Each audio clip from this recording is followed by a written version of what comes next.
There we go. Good morning, YouTubians. How you doing, YouTubians? What do I call you people? Psychic tarot phenoms. Now, I don't know what to call you. Good morning, Ninja Mama. How are you, darling? Happy Tarot Tuesday. It is indeed Tarot Tuesday. Are you guys picking up on this for the very, very first time? I am a professional tarot card reader. I have been reading possibly longer than you've been alive. A very, very long time. We're using these cards today. Painted by a friend of mine, and I really, really like these cards. And I read in Crowley Toth style and wands or fire, in case you're a tarot reader. So don't at me if the cards say something that is contrary to what you've learned. Appreciate it. There you go. Ah, hello, little witchy one. How you doing, sweetheart? Your baby, Ninja Mama's baby's got pink eye. That is, I swear to God. And in case you guys don't know it, pink eye is hideously, hideously contagious. So you got to isolate the little one from everybody. Little witchy one, you want a reading this morning? You don't often get in here in time to get a reading and you hang around. How would you like to be first on my hot seat today, darling? And then, of course, I know Ninja Mama is desperately wanting a shove back into alignment because we all know that that's the best place to live, isn't it? And these glasses reflect like a reflecting pool, but I need them to read. You're headed to see your shaman later today. Shaman? How do you pronounce that correctly, you guys? I suppose it depends on the shaman, right? All right. Good morning, Jazz. Happy medium. How you doing? I hope your mediumship is going well. I'll get you on my list. All right, you guys. We have. All right, we're gonna do special for those of you guys who are currently on my list. We're gonna get read for you. You let me know if you're on short time, because I am going to, if anybody comes in who's never come in before and they want a reading, I'm going to give those guys priority so that we can get people coming back and actually getting readings. And then it just doesn't become the you guys show for the first hour, every hour of the podcast. How say you guys? I can maybe intermix you guys, because I doubt we're about to be stampeded by any new people, but I do know that a couple of people have threatened to come in and get their cards did, but they haven't come in yet. So we'll see what happens with that. All right. And in case I run out of sitters, I have some cool questions to ask the universe and help people get really zen and get into. All right. And no, that's going to be a problem. You can't be doing that. You are off. Why are you sending me notifications? All right. How do I get rid of this then? Can I just turn it off? What happens if I turn the phone off? All right. Let's not do that. But let's put it. Wish my daughter was here. She could tell me what to do with that hideous thing. All right.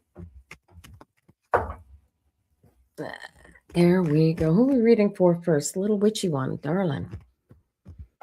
All right, you guys, again, first time here. I practice law of attraction, Course in Miracles, quantum physics, because this is all key. And I love it when my physicist friends laugh at me because it's all woo-woo. But I'll tell you what, people are working on it. You cannot intermingle molecules without intermingling molecules. You know what I'm saying? You touch me, I touch you, we become one. That's because we are one. Right? Yeah. So yeah, that's the singularity that figure. You know, it was like, oh yeah, I was watching Richard Dawkins talking about the singularity, and there's nothing before the singularity. Only that's not quite what is, right? So what happens is when you hit the singularity with the math that we know and we understand and we accept as general physics. It hits the singularity. All of a sudden, everything explodes into infinitesimal possibilities instead of specific anythings. So it's not that there's there's nothing before the singularity. They just haven't got the math to comprehend it. It's just crazy.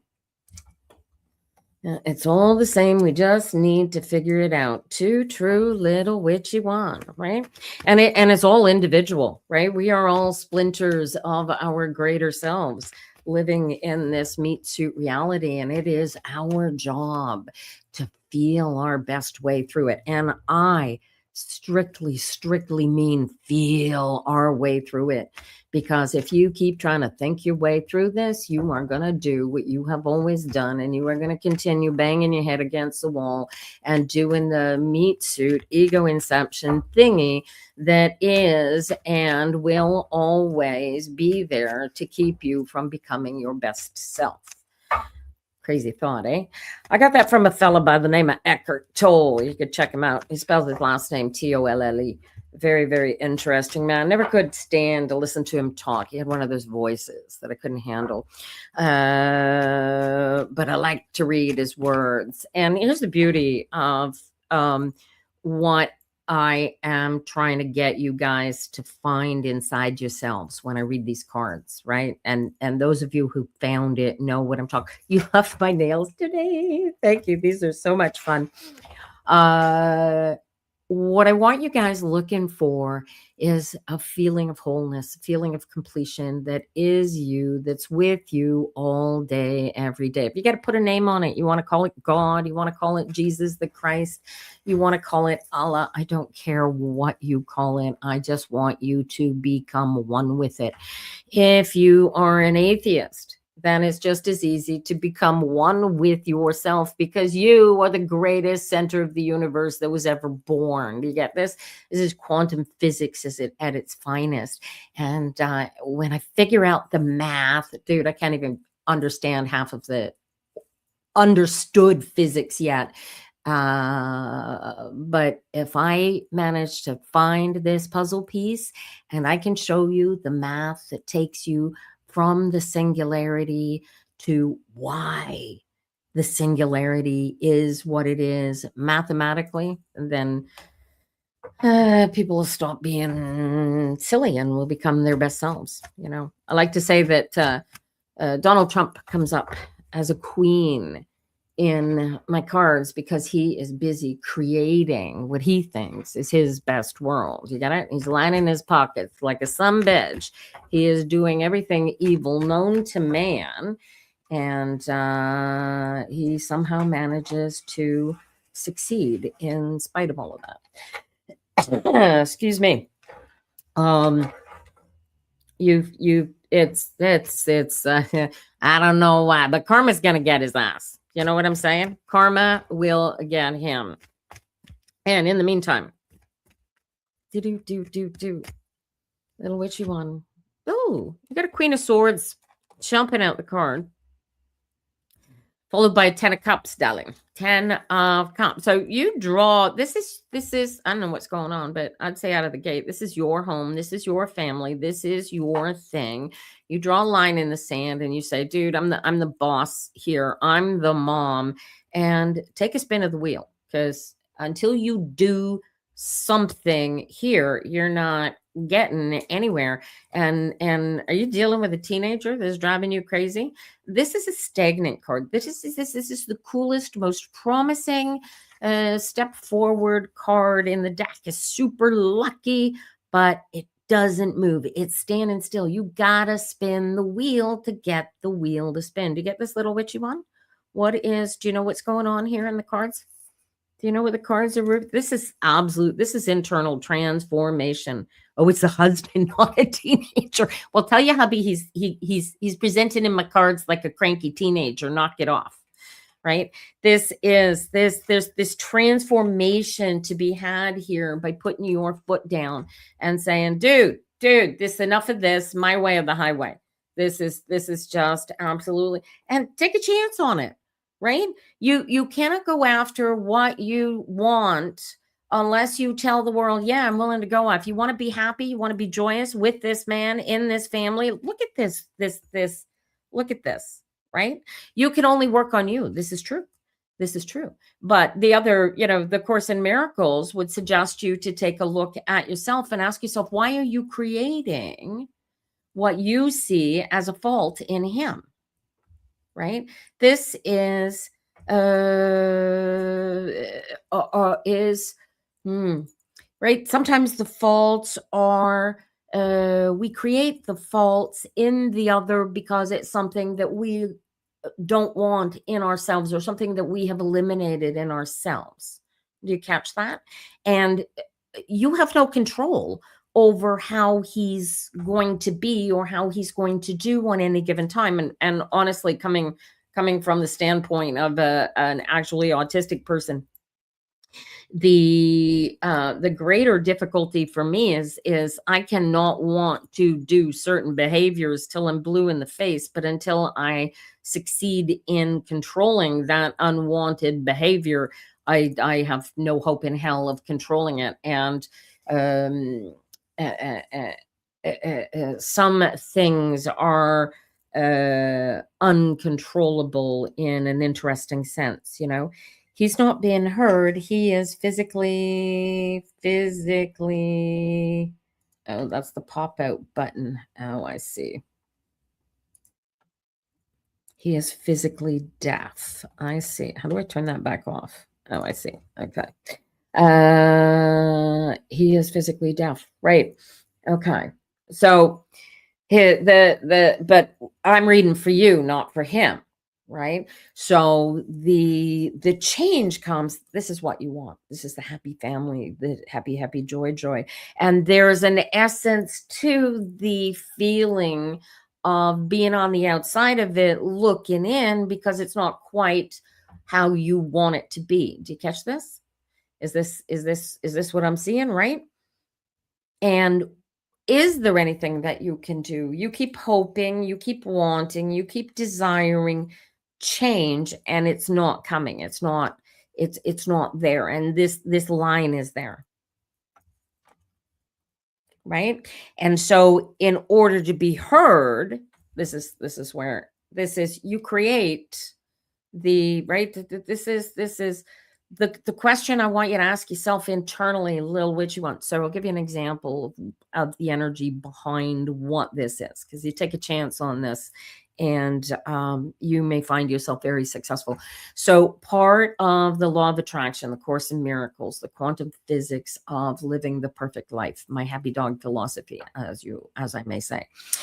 This is all about looking at who he is, where he is, and what he is, and deciding if you want to even acknowledge whatever this is that you find is disrupting your happy family existence, happy family life. Okay. And decide whether or not it's something you want to compromise on. Now, has he always been like this, or you've just suddenly discovered that you're elevating above that? Hello, Salama. How are you, darling? Do you want me to put you on my reading list this morning? So is this new, or has he always been like this? And you've just noticed it because you, in your advancement, have elevated. Like where is this coming from? Right. Well, what I want you to do is look at it from a transformation of you are the greater being, you the wholer self, and he has happy family. Look at this. Right? You're elevating. Right. So he hasn't changed. He's exactly who he was, because boys don't really change very much. He's exactly who he was when you first met him. Yes. Right. So this is the power, right? This is the challenge to you as the greater spirit now, right? Is first off, patience is your greatest friend, right? So here's the transformation. This is the transformation of you. This is the new challenge starting, right? You grasping this challenge and going, dude, I'm doing this. This is the active taking up of the new adventure that is promised from the 10 of Wands. You don't have a 10 of Wands here, dude. You have a 10 of Cups. Okay. So this in its positively aspected, right? You are the only negativity in this entire reading. Do you catch this? That is his family. You don't have a family. Ah, see, but you want a family. He should be your family. Does his family come before you? And that is the key here, right? And this is where you got to decide. Devil's in the details, right? Who's in control here? You're in control here, right? This is your knight in shining armor, or he's just here for booty calls. Which is it, right? And this is the decision you got to make, right? Is this the man that is the head of your family and your household? And this is the wheel of fortune spin, right? When you set this wheel in motion, you cannot stop it. You've had 3 miscarriages, but he wants a family, right? So you're alone, right? So it should be just you and him, but it's you and his family. So you're feeling like you're on the outside looking in. Catching this, right? So where is he in this? What is he bringing to you? Are you what's in his cup, right? He wants family, he wants babies, he wants children, or like, what is his desire in this? Or does he want to, I did a reading for somebody yesterday, and I told them, you'll notice there's no swords here. The swords are here. The swords are here. You're creating these swords, right? He has the kids he wanted before you got married. So he doesn't care if you even have kids. He's already got kids, right? To get this, you are the one that wants to have these kids. Okay. Have you seen a fertility specialist to find out what's what with why you keep miscarrying? Although, just to be clear on this, the female body does its abject best to rid the body of intruders all day, every day. So some women's immune systems are strong enough to make it so that it's even more difficult for them to have babies. Right? Because this is about you, right? This is not about him. This is about you having a line in the sand that you want to draw. And that line is this family, but you wanted a family. You're almost 60. Well, I think you're a little past time to be having babies, right? So you can't have the family. Are you still with him?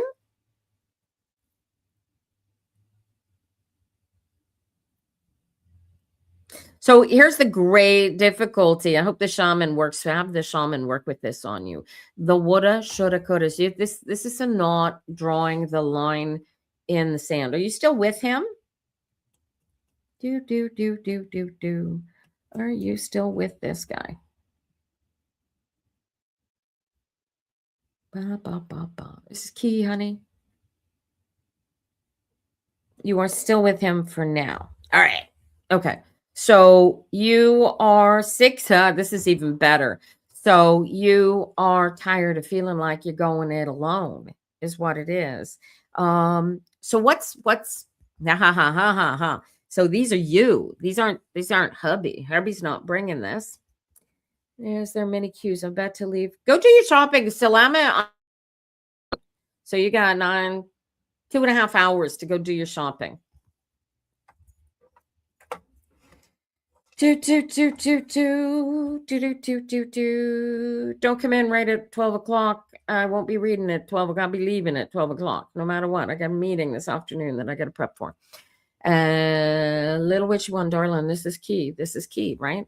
So here is, you have, right? Whatever's making you feel not solid, not comfortable, not in your cups, right? You got to figure out what this is, because it's not him. He hasn't changed. Nothing has changed, right? You have changed. You have become bigger, brighter, shinier.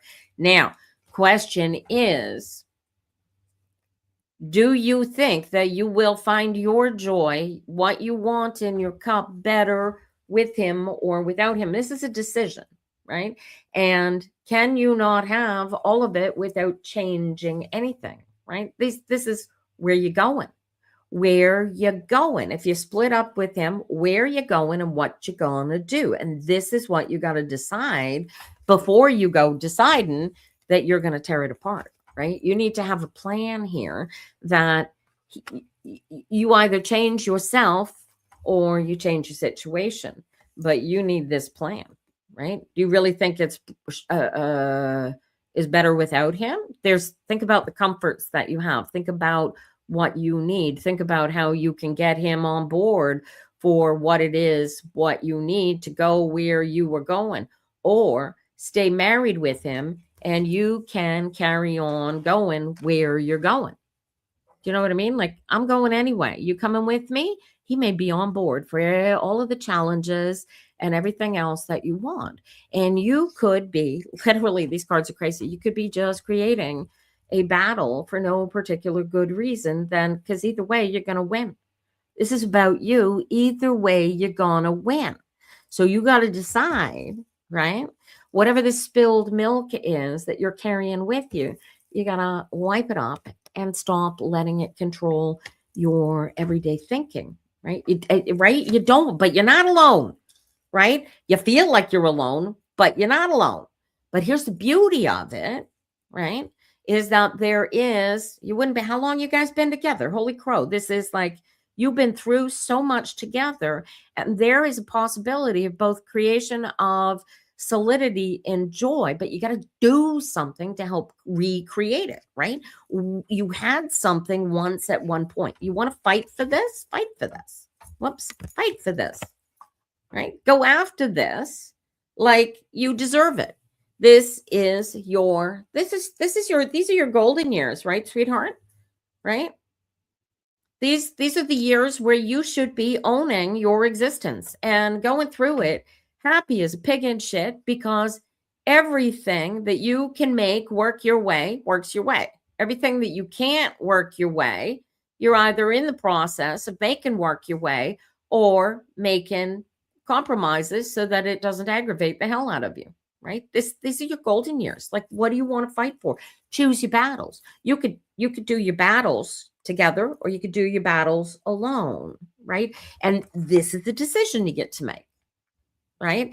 Here's the beauty of it. And as soon as you settle those questions, what do you want to do? What do you need to do? Where do you have to go? What do you need to be happy without changing anything, without doing anything, without thinking about anything? I want you to feel the answer to those questions, because this is how you make your joyous life. You don't split up with somebody who gives you comfort, solidity, because you've grown above them, only to make your life more difficult, simply when you could have gone back to sleep vis-a-vis the things about him that aggravate the hell out of you. You see what I'm saying? Like, there's an internal, you elevate above him, that's true, but your call, your challenge is to elevate down at his level when you're with him, because he's your partner and he's your lifelong lover, or you can put an end to it, right? But once you put an end to it, it's over, it's done, right? Have you opened this can of worms? Not yet, right? Right. Yeah, right. So if I said to you that you have to fight for your life, little witchy one, this is your life. This is your next breath. Depends on this question. Are you old enough? Are you too old to fight? Or are you fighting for the next breath? And this is key, because if you're not willing to fight for your own breath, you're already done, right? It's a now or never kind of deal, right? So then these two knights come in here with a crazy, get going, get gone energy. Go after what you want. Go after, how are you going to care for yourself? Do you have a sufficient pension to care for yourself? Or are you going to have to get a job? You have a job. What is your physical situation? How are you going to take care of your physical situation if you two are not together anymore? And how are you going to fill the cup? The cup represents your needs, your desires, your physical existence type desires, right? Here's the beauty of it. Either way, you get your wish. That's the beauty of having grasped this elevated energy, right? And if you put the energy into right, if you can change how you feel about your situation that quickly just by becoming an elevated being, can't you change it back so that your situation doesn't seem as negative as it suddenly does, because suddenly you realize that you're married to a Neanderthal, right? And there's a compromise to being together, right? It's about sharing the good stuff and sharing the bad stuff and compromising when one of the two is stronger than the other. The goal is to put wind beneath each other's wings. And if you've been together all these years and he's never brought wings to the table, why do you think he's not gonna sprout wings? Right? He can't sprout wings. This is how long you got. No, you're 60. You haven't been together that long, but however long you've been together, you've been through 3 miscarriages. That's your family, man. That is your family. I'm kind of surprised you didn't adopt. You go through 3 miscarriages. I likely would have adopted for them. Right? He ain't going to grow any wings. So why are you desolate because he's never going to grow any rings, right? Here's my gift to you. Look at this. Right? It's your gift. Know who he is, what he is, where he is, right? And realize that, yeah, you're married to a Neanderthal, but dude, you've been married to him a very long time. You know exactly who he is, where he is, what he is, when he is. He's not going to change. He's easy. He's predictable, right? He's not controlling. He's not abusive, is he? Right? If you turn around, you go, dude, I got to go do this. This is my thing. I need to do this. I'm going off to do this. This is better for me. It's going to make me stronger. Yeah, honestly, at his age, I doubt he cares. But watch this. If you work on building and creating, continue working on yourself, right? And question why you are suddenly looking at this guy that you have been with all this time and ask yourself, what the hell, dude? Why are you suddenly disliking anything about this guy, right? Because he has not changed. You and I can take a walk down the street and you can try and convince me until the cows come home that he has changed, but I guarantee you he has not. He's a boy, right? You do that and I will do that. Oh, you thought I was going to lift a finger for you. Yeah, so, right? So how long? He's not going to change. He is not going to lift a finger for you. You are on your own. You get that?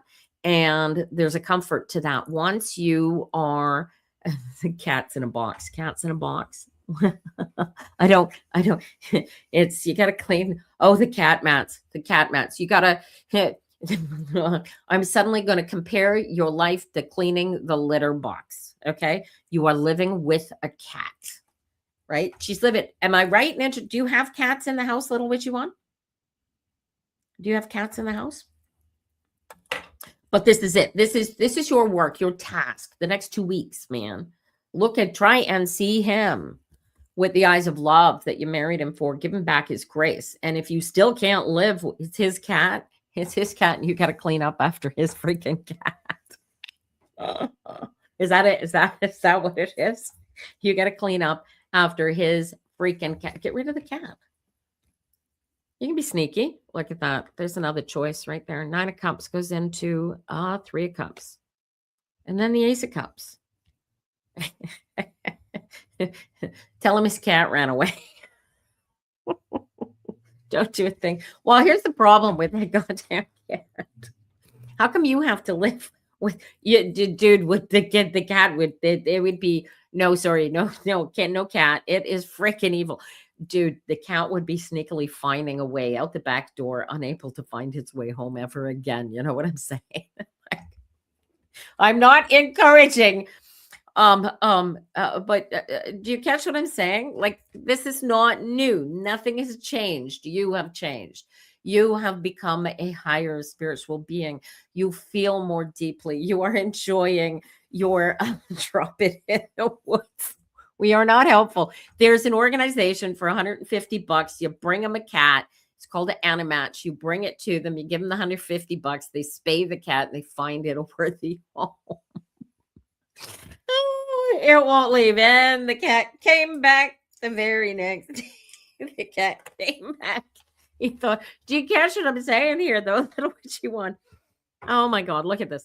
Behind your greatest fear is your greatest treasure, though, too, right? So the warning here is to be careful. And that's part of the walking through the spiritual advancement thing, is all of a sudden you work out something in yourself and then you start looking at your partner and you're going, fuck, I just resolved. Sorry, I'm a little swearing. I just resolved that issue in myself.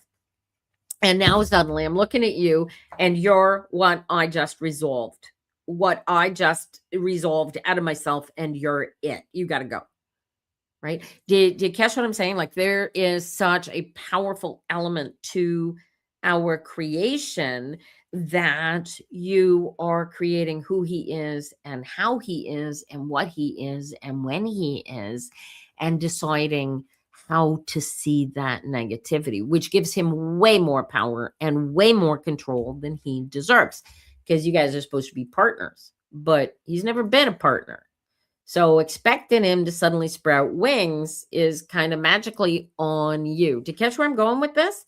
So you got to really, really decide, at my age, do I try to find a way to give him back his grace so that I see the man that I fell in love with and I loved all these years, who suddenly become this dink?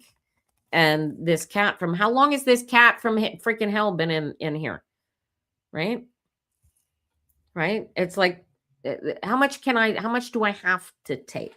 Right? And he needs to, that's where the putting your foot down is. You feed the neighbor's cats outside.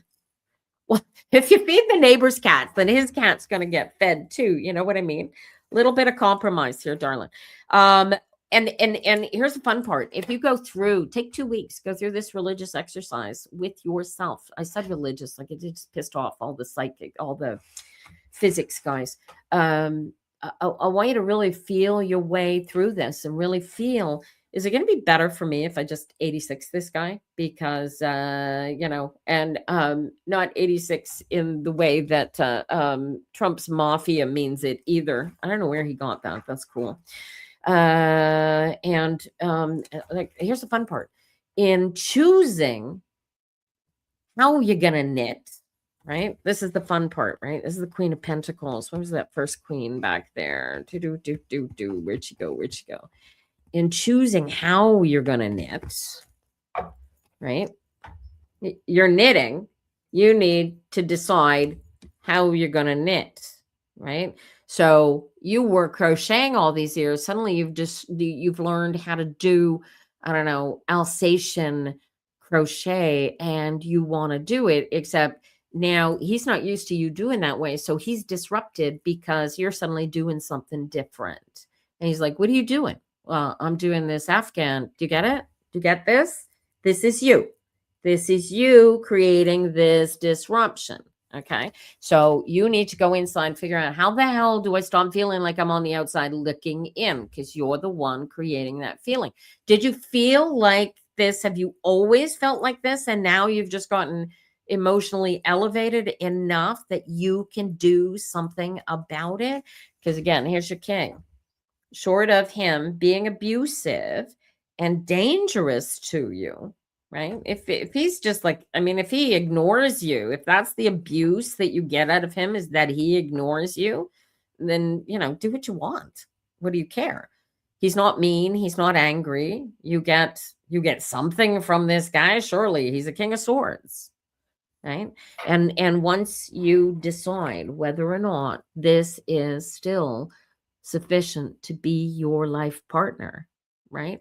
Is he emotionally abusive? Because if he is, put your foot down. You stop this. Stop this right now. Don't talk to me like this, right? Don't talk to me like this, or I will kill your cat. I'm kidding.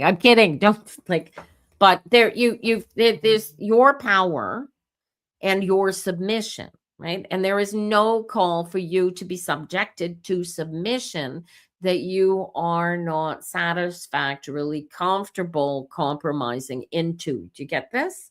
So if he is abusing you emotionally and you are wondering if it's going to be better if you leave, right? Then you've got to figure out, you need a plan, Chiquita. What am I going to do? Where am I going to go? How am I going to pay my expenses? I mean, are you going to your son's house? Or are you going to, you could hook up with the Grateful Dead still touring. You could hook up, become a deadhead, and then your stuff's taken care of. This is the challenge you are creating for yourself currently, right? And you just said to me not 10 minutes ago, I don't want to fight. I'm 60. Dude, this is your life. You better fight for it, right? But watch this. Here comes that 7 of Wands, right? Do it with love. Love for yourself, love for him, right? Because he hasn't changed. You have, right? And so if you are going to break this down and change this and do it because you love both of you, not just because, oh, I hate the way this is. And right, if you can give him the grace that he once had, then you win. To catch this, right? And that is the justice that I want you creating. That is the balance. That is what's coming together for you. All righty. Bring in your harvest, honey, but bring it in for yourself. Make your life your best life. Right? Right. And dude, he's not going to change. He hasn't changed and he isn't going to change. It's you who's changed. So you've got these fresh, clean, you've got this mote taken out of your eye, right? Remember, you said to me, he's deaf as a post. He's still deaf. He's likely blind and has no sensory perception either. You know what I'm saying? There are people in the world for whom the state of woke is non-existent. They can't even contemplate of the concept of feeling who they are, where they are, when they are, because their ego inception was so intensely powerful for them, right? And we as honestly woke, and I don't mean it in a political sense, those of us who can feel our alignment and are committed to our alignment and will live, eat, and breathe that alignment all day, every day, we are capable of creating the space for them to find theirs, right? And that's your task is, can I do it? Concentrate on it for 2 weeks, feel your way through it. And if you still think that out is the only way to go, then plan your exit appropriately. Okay. I want you to know where you're going to live. I want you to know how you're going to pay for it. I want you to know how you're going to eat, because frankly, if you have to, you could always go to a women's shelter. And when they say to you, well, why didn't you leave before? You can say, well, because I didn't realize I was being abused. He's been using you for your energy. Yes. Yeah. He's likely an energy suck, almost guaranteed. And your departure from him, you may be the only light in his entire existence. He may be that far down. You get it? And you walking away from him could be what is his last straw, is his final peg. To get that too. And here's the best part of it. That is up to his spirit energy to deal with, not yours, right? You have no control over what he thinks or how he feels or how he chooses to direct his meat suit. And if you choose to see him as not being directed by his inner self, then you're the flame that he is the moth to. You absolutely got it. And you are his light, and that's why you're finding it harder to leave. So my question to you is to find your way to take your grace, right? It's time you found your own flame, dude. I can't be your flame, right? Although you chose to be his flame all those years ago. So I want you to feel your way through all these questions for the next 2 weeks. Don't do anything. Don't change anything. Don't say anything to him, God forbid, right? And I want you to see him the way that you saw him when you fell in love with him, and see if that is still there, and if you can build it, and if you can pull that back out, and you can change the way you were seeing him and change the way that you are looking at him over the next 2 weeks. You come back here in 2 weeks and let me know how it went, right? But if you can't change it, right, and you're too far gone and it's like, no, I'm done, I'm out, I'm not going back, right? Then you need to actually put those plans into effect. You need to actually write down, figure out how all those things are going to come into existence. Because right now, whether you think about it or not, at a financial, physical, meat suit level, you two are a team. And your teammate is a dink. And you just realize that your teammate is a dink. But this is the Olympics. And you either finish the game or you walk on. Right? Now, are you in it for you? Right? And you need to decide, am I going the rest of the way and winning the game with him? Right? His sparkle's gone. Why? Right? Are you choosing not to see the sparkle and he still sparkles? Right? Maybe you were seeing your own sparkle reflected back. Maybe you were. Look for it. Take 2 weeks and put the time, effort, and energy in seeing. Really feel your way back to his sparkle and see if you can find it, right? And maybe he is so far down that he needs you to jump down into that hole with him and help him find his sparkle. Date night, I don't know. But you got to decide for you what is best for you, because if you can't, if you can't afford to leave, you can't afford to leave. How are you going to do that, right? So you've got this spiritual power that he does not have. Take advantage of it and use it. Right? You can't give him his sparkle. He has his sparkle. You see his sparkle. Okay. See if you can see it again. Right. And try and remember when you stopped seeing his sparkle and why you stopped seeing his sparkle. Right. Because again, he hasn't changed. All right. Where were we? Ninja Mama, you want to come on live, darling? Have I got this? Here's the link if you guys want to come on live. It is at any time. You can go into the StreamYard and type in the address at the bottom of your screen, and you can come join us for a reading. Ninja Mama, darling. You remember the moment his sparkle left? Was it his? Yeah, right. That's that you need to go back to that moment, right? And figure out whether it was you choosing to no longer see his sparkle, or if something in him changed and shifted. And have that discussion with yourself, with his spirit. Get into your meditation mode and actually converse with his spirit. Ninja Mama's going to stay in the chat today, you guys, so we'll read it that way.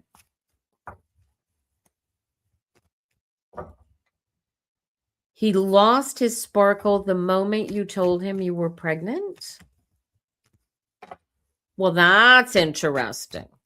See, and so psychologically, that leads, right? And so you're carrying guilt, right? It's your fault that you didn't carry the babies to term because you saw that loss of sparkle in him.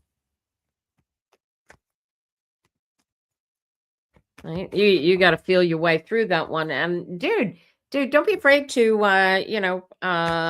if you have a doctor, have them set you up so you can have a conversation with a social worker if you need to, for yourself, to figure out, because that's losing babies, especially losing 3, that's hard. That is rough. My my current husband lost God knows how many babies to inability to carry them to term. He got 2 beautiful girls with this woman, but losing babies like that, you carry it with you.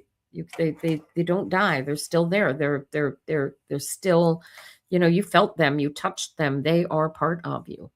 You get it? Good luck. Try this 2 weeks. You come back and see me. All right. Ninja Mama, I'm loving Ninja Mama's cards. My phone is rattling over there in the corner. It doesn't matter what I do. I can't turn that thing off. It is. Good morning, Treva. How you doing? St. Catharines, Ontario. I can't imagine. Oh, they're leaving a voicemail. Okay, I don't know what I did there. Good luck to you, little witchy one. Come back and let me know how it works out, okay? All right, Treva, let me get you on my list here. And I got Jazz waiting on deck in the waiting room, and she's going to come on right after Ninja Mama, unless we get somebody comes in between. We'll see how we lost 3 boys, right? 3 boys. You see, you're how many kids you already got though, Ninja Mama? This is there is it doesn't matter how many of them that you have that survive. Those 3 carry the same power all day, every day, right? Okay, let's not go back to the babies because you weren't thinking about them before we even had this conversation, were you? 8, Justice. This is whoa. Did you get have you gotten did you get a settlement, something, a notification from the court? Today's May 5th. When was your court date, darling? I got the Justice card on top of you, 4 of Cups, followed by the 6 of Coins. So freaking discs again. Oh, this is cool. When's your court date? Da-da-da-da-da-da-da. Look at Buddy choosing to put into his cup what's being put into his cup, right? Ninja Mama. Yeah, 4 Earthside. There you go. Yeah. All right, dude. Focus. When's the court date? Where's my coffee? When's the court date? Tell everybody when's the court. So the court date's coming up here. Get the Justice card. Good morning, Amanda. How you doing, darling?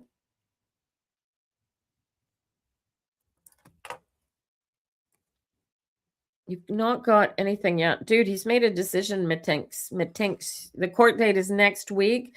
I've got the Justice coming up. Have you been uniquely thinking about it expressly, or is this coming out of my arse this morning? Have you been thinking about it and stressing about it?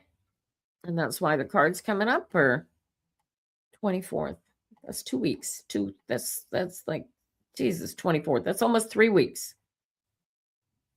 It is 3 weeks. Dude, with the 5th today. Anyway, it looks like he's got the decision. I got a 4 of Cups followed by a 6 of Coins. So it looks like restitution. Financial is that possible? Financial restitution? Pay the man his doctor bills and go away? Is that possible? Or is the 6 of Coins? Yeah, we're gonna give you your freedom, but we're gonna put a chain link on your ankle. Like this is possible. What did I said originally? Community service. This is community service, right? All day, every day. And this is so on and off, just positive.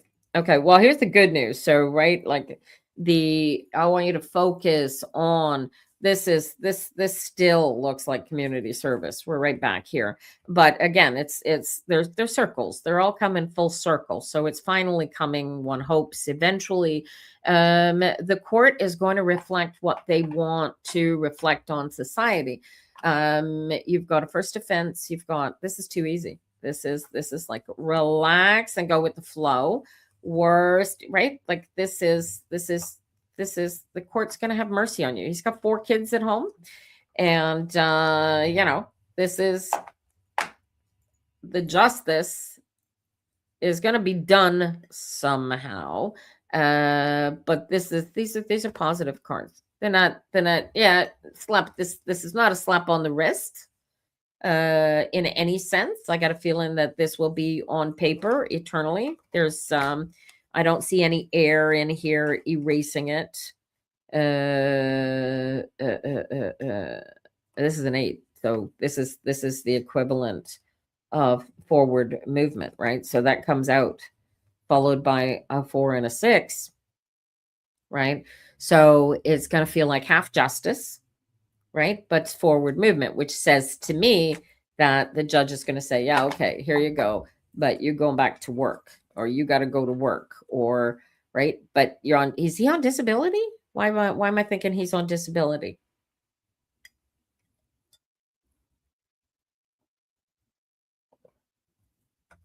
You know what they say, man, when it rains, it pours. We're going to the 24th. Yeah, you just gotta relax. These cards, right? The devil's in the details, right? Focus on what's real and wait for the decision, because like there's nobody looking at this situation that is any kind of judge and going, this man needs to be punished for what he did, right? If there was financial damages involved, then restitution I could see quite easily. Good morning, James. How you doing? Yeah, I can get you on the list. Let's get you in there. Alrighty. I got all my regulars sitting here dying, waiting for. We're going to make our regulars wait for readings today, you guys. So we're going to. Who do we got here? That's regular. Ninja Mama Bear. Let's see what happens on the 24th. Otherwise, I just read real short, quick ones for you. So I'm going to bump up. James, are you going to come on?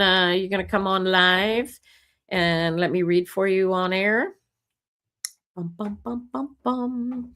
If you are here, I'll drop. That won't work. Drop the link in the chat. You can see the link scrolling across the bottom of my screen, or you can grab the link out of the chat.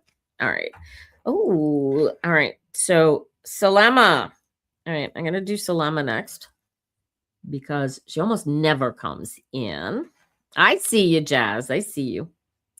Hang in there. Salama, you want to come on live on my screen? You're going to have to come into the chat and I can bump you up. James, same thing. You guys get online and get into my waiting room, and we'll get you read for, and you want to stay in the chat. All right. All right. So we are gonna screen on the chat. You're staying on the chat, you mean? All right. Well, we're gonna bring. Okay, so you're not coming up on the video then, Salama. All right, let's read your cards real quick. And then we will do Jazz. All right, Treva's going to come online. Perfect. Oh, darling, Salama, what's going on for you? Queen of Wands, dude. Oh, look at you. What did you win? Did you win? What did you? Is this a job? Is this a partnership? Is this what is? Or is just you decided to walk down the tunnel and finally found your alignment? Because this Queen of Wands, dude, this is happier than a pig in shit. You started the new job. That's what it is here. Yeah. Celebrate good times. And you like the new job? How's this going? How long you in here? The bandwidth is busy. Well, that's fine. But you're not that kind of happy. Why? Why not? This is the challenge, dude. This is you gotta go all in. What are you not that happy with? What is the happy? Is your boss a drunk? Why am I getting the Knight of Cups here? Why are you unhappy? You don't like the new boss, or there's somebody at the new job that you don't like, or they've got you doing something. The salary and benefits are very low. Okay. And, but as low and, yeah. So what do you is there potential for advancement within this company? Because you could look at this. This is such a temporary. I got a Knight of Cups here. So this is a temporary job. This is, you go keep looking for the job while you do this job. Lots to do, but it's not encouraging, right? Yeah. So this is the Knight of Cups. You are going to make this is the most important job you have ever had in your whole life while you are doing this job, and you are going to keep looking. You're going to keep sending out letters, looking for the place that wants you to pay you what you are worth to do what you are worthy of doing. And you are going to slay that Goliath, because that is what you want in your future. So go find it. You got to find it, right? That's where you are. And then when you find it, you go back to your current employer. You say, hey, I'm, you've got a final chance here. No, I don't like it here enough. I'm not even giving you a final chance here. You got 2 weeks. I'm out of here. That's your angel's guidance, dude. This is put your nose down and enjoy the hell out of this job while you've got it. Get your bills paid, get some money into your bank account, and in the meantime find the job that's looking for you, because this obviously is not it, or you wouldn't be already 1 foot out the door. Do you get me? This is it. Go find that job, but you got to keep planting seeds, right? You got to keep planting those seeds. You got to keep telling people that you are available, and don't tell your current employer's competitors that you are doing this, right? This is the message for you, honey. Put your nose down, enjoy the hell out of your new job, but keep looking for the job, because this ain't it. You get this? But don't tell your boss until you find the new job, because that won't go over well. I go, what do you mean you're looking for work? You go, well, that's none of your business. Who told you that? Where'd you get that information? Right? But in the meantime, okay, get your bills paid, fill your pockets, get going forward. Did you catch me? All right. Love to you, darling. Hang in there and learn to love this job. You're only there for a short time. Lots of gossip and jealous people. Ooh, well, tell them all sorts of crazy stories that they'll enjoy. You know what? Don't tell them any of your stuff. Tell them stuff about other people. They like being gossips and being jealous. Then give them things to gossip and be jealous about. Tell them stories about people that they can gossip and be jealous about, right? But tell them nothing about yourself, right? Keep yourself for yourself, and keep on keeping on, right? But keep looking for that new job. You will find it. All right. Go after what you want, not don't settle for just what you need. You catch me? All right. We're gonna bring Jazz in this morning. Hello, how are you? Hey, I'm great. How you doing? Doing amazing. My dad is finally starting his job next week. Yay! Oh, that must be a huge relief, huh? Yes, it really is. That's crazy. Onboarding sometimes with a big company like that, it takes a long process. So that's It I'm really glad did it's take a over. long process. Thank Right? Yeah, I'm glad it's over too. Yeah. I bet he's gladder than both of us. Uh, he definitely was. He's like, finally. Yeah. All right. Let's put our focus on Jazz. Nice deep breath and relax. Do. There you go. Oh, look at you. Queen of Swords. Oh, who you trying to please? All right. So is this your boss? Is this your mom? Somebody wants you to do something their way, and you can't do it anyway but your way, and there's a sort of jealous energy that everybody else can do it that way but you can't. Mm, well, it's just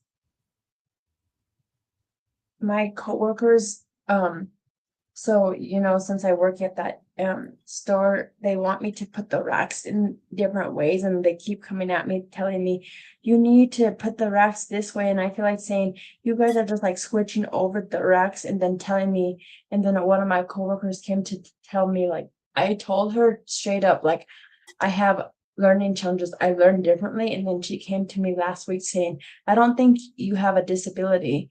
And then I was like, that took me off of, like, I don't know why she tried to do that. Like, I don't understand why they are always like, I don't know. I just feel like Oh, I look at really you, like all it out of there. alignment. I do. Take a deep breath. Do you feel how you've given her all of your power? You've Yes, let her take it from you. Do you feel that? Take a deep breath yes, and take your power back. She means nothing. Why are you giving her your power? How is she important to you? Feel how important you are. This isn't about her. This is about you. She looks at you. She sees you doing well, and she's not doing so well. Feel that? yes. I feel that they're not doing so well over there. There's a lot of lack of workers over there, and I get stressed out when I don't go on break on time. And why are you stressing about not going out for break on time? Because your boss Because wants you taking your break. yeah, my boss wants me to take my break, but they keep telling me, "Oh, you need to wait 15 minutes, 10 minutes." I just get really hungry. Like I'm I I'm hangry, but I don't go on break on time. Have you spoken to your boss about that? No. That's your next move, right? Yeah, you Mhm. if it physically disrupts you and you have a disability, I don't care whether they think you have a disability or not. You and I both know that you do. You get to walk into your boss and say, "Listen, I'm having an issue with my coworkers, and I don't wish to get anybody into trouble, but it is been expressed to me that they don't care if I have a disability or not. They don't want me to take my breaks. They're preventing me from taking my breaks when I need to take my breaks, and I fail to see how I can express my power to take that break without sending myself into physical negativity. I'm going to get physically sick. I am going to get uh, physically out of sorts if I don't get my breaks on time. Feel that? Yes. Right. You feel the power? That's your Yes, I power, feel the power. right? It's your boss's company. It's your boss's job to make sure that your employees are working well together. If they are treating you like first of all, when it's time to take your break, there's one thing, it's one thing to wait 2 or 3 minutes because you're going to finish the task that you're doing. It's another thing to have to wait 15 minutes or half an hour or an hour Yeah, while that's true. somebody else keeps you from taking your break. You follow me? Yes. And you have to feel your way. It's a very difficult line to walk, sweetheart, but you've got to feel your way where is this a legitimate reason to force me to not take my break, knowing what not taking that snack does to you physically? You catch me? It's This is yes. your power. You have to. So you may not have to even do this with your, and it's a practice too. You have to maintain your physical alignment with yourself in spite of whatever anybody says to you, because what they think of you is none of your business. That's true. That's Right? what I'm So trying to work on, but it's kind of hard for me when I'm in my mate suit. I'm like, I want to be peaceful with people and not feel like they are walking all over me. But then right. again, I tell myself, don't give a shit what they think. And then I'm like, but I want to get along with people and, Yeah, but you just can you be at can peace. right. Okay. So what you want to do, take another deep breath, get back into alignment, stay out of your head. You feel the physical difference in you when you start thinking about how losing control feels? That power is key, right? That power inside of me keeps me from going into meltdown ever. You get it? Like, this is key Yes. to you and your existence, and has nobody else, well, everybody else can do this, but this is up to you to do. Most of all for you, because nobody else can do it. Nobody else can grab onto that control power center in the middle of you, right? You can go inside, grab that power center, and be in your alignment while you do what you do. And I promise you, you won't feel the physical detriments of your break, right? You see me do this, you see me do my readings here every week. People are like, how do you do that? I don't know how I do it, but Yes. I do it without thinking about it because I'm completely, utterly, totally in alignment almost the entire time that I read, right? And my Mhm. goal as a human walking this journey is to stay in that control center, because I know what it feels like to be in meltdown. And I'm never going there again. Never, never. I don't need to. I know how not to. Do you feel that? Yes. And that's for you. That you've got to find. This is what you, in spite of anything that anybody says, you want to feel your way back to that plugged in power center, right? Because your Yes. pointy little head, you're 24. So for, let's assume you had your ego inception at the age of 2. For 22 years, your pointy little head has been in charge, run amok. Think of it like that. And you That's true. found your power center. Let the power center be in charge. There's a surrender required here within you. Okay. Where Okay. this thing goes, yeah, because you see how much more powerful and how much more beautiful and how much more intelligent and how much more capable you are when you are plugged in. Yes or no? Yes. Then do it When for I'm you, connected. right? Okay. This is the most important thing I can ask you to commit to for yourself, right? And that injustice that you are seeing, once you have that control back, this is your line in the sand. Okay. Also, I would definitely, I don't mean to be a tattletale, but before you have this conversation with your boss, have this conversation with yourself. Because if you can get these guys, they go, dude, I don't care what your problem is. I got to go take my break. I'll see you in 15 minutes and walk away. They're not your boss. Right? The boss That's comes true. back and says, "Oh, well, they wanted you to do this." And you say, "Well, dude, I've got to take my break." Right? These guys all get their break on time, do they not? Are they all waiting a Yes. half an hour, 45 minutes for their No. break? No. You're the only one anybody makes wait for their break. Why? Because you let them make you wait. Do you feel that? Yes. So stop it. Okay? And if you can't stop it and they still this giving you this hard time, right? Then you talk to your boss and say, listen, I'm being given a hard time because I take my break. I put my foot down and said, no, I'm taking my break on time. I will not be walked over by other employees who all take their break on time. And this is why I'm given a hard time. And then you talk to your boss. But you should be able to take care of this one all by your lonesome. Because you already know this is an injustice that is happening and it's happening to you, and you're the only one that can stop it. That's true. You could do it with love and grace. Oh, dude, I'd love to help you, but I got to take my break. Sorry. And feeling that power within yourself and practicing being in that power all day, every day, Jazz, that is your power. Nobody can ever take that away from you. Do you feel that? That's Yes. you, right? This pointy little head that's afraid of whatever, that's not you. That's your meat suit. And there's only a little teeny itty bitty splinter of you. Right? And That's true. it is here for you, right? You are using it to be who you are, where you are, when you are. And you get to choose how it's going to be. You're not along for the ride here, dude. You're the chauffeur. You get it? Yes. Drive the boat, right? Don't let these people walk all over you. If you look at the watch and it says, ooh, it's break time in 5 minutes, you prepare your task so that you can take your break in 5 minutes. And somebody comes up and says, oh, you can't go on break. You go, sorry, it's my break time. See ya. And just walk on. You True. got to have that power. You can't do it from a point of weakness. It won't work. Good morning, Kelly. How you doing? You get that? Yes, I get that. This is how they walk over you because you don't have the internal power to stand up to them. But that's an internal choice. You feel that? Yes. Yeah. Practice that.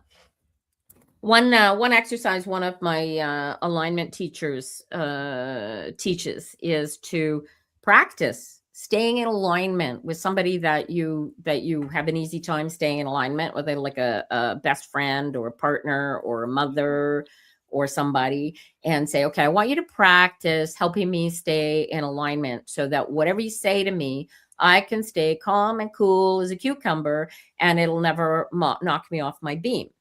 And whoever you practice this with, you're going to say, okay, so these are the sort of things that would knock me off my beam, right? Like what your coworker said. Yeah. Well, you don't have a disability, right? This is weird. You can't be autistic. My nephew is autistic and you don't look anything like him.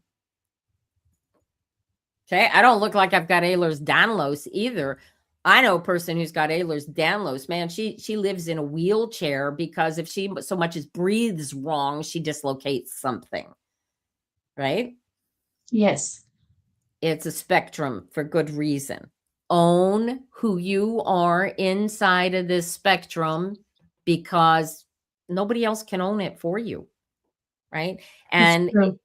Right? And you and I both know that if you put your mind, really, really put your mind to something in spite of everybody, then you make it happen, even though everybody's going, yeah, you can't do that. And you go, That's yeah, true. I I can make do that. shit Look, I happen. can do this, right?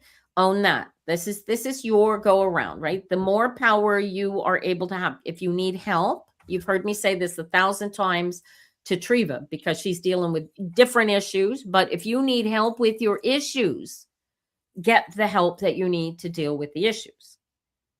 But you've got all the power inside of you to deal with absolutely every issue anybody could ever throw at you. All you got to do is get into alignment. And that is the answer.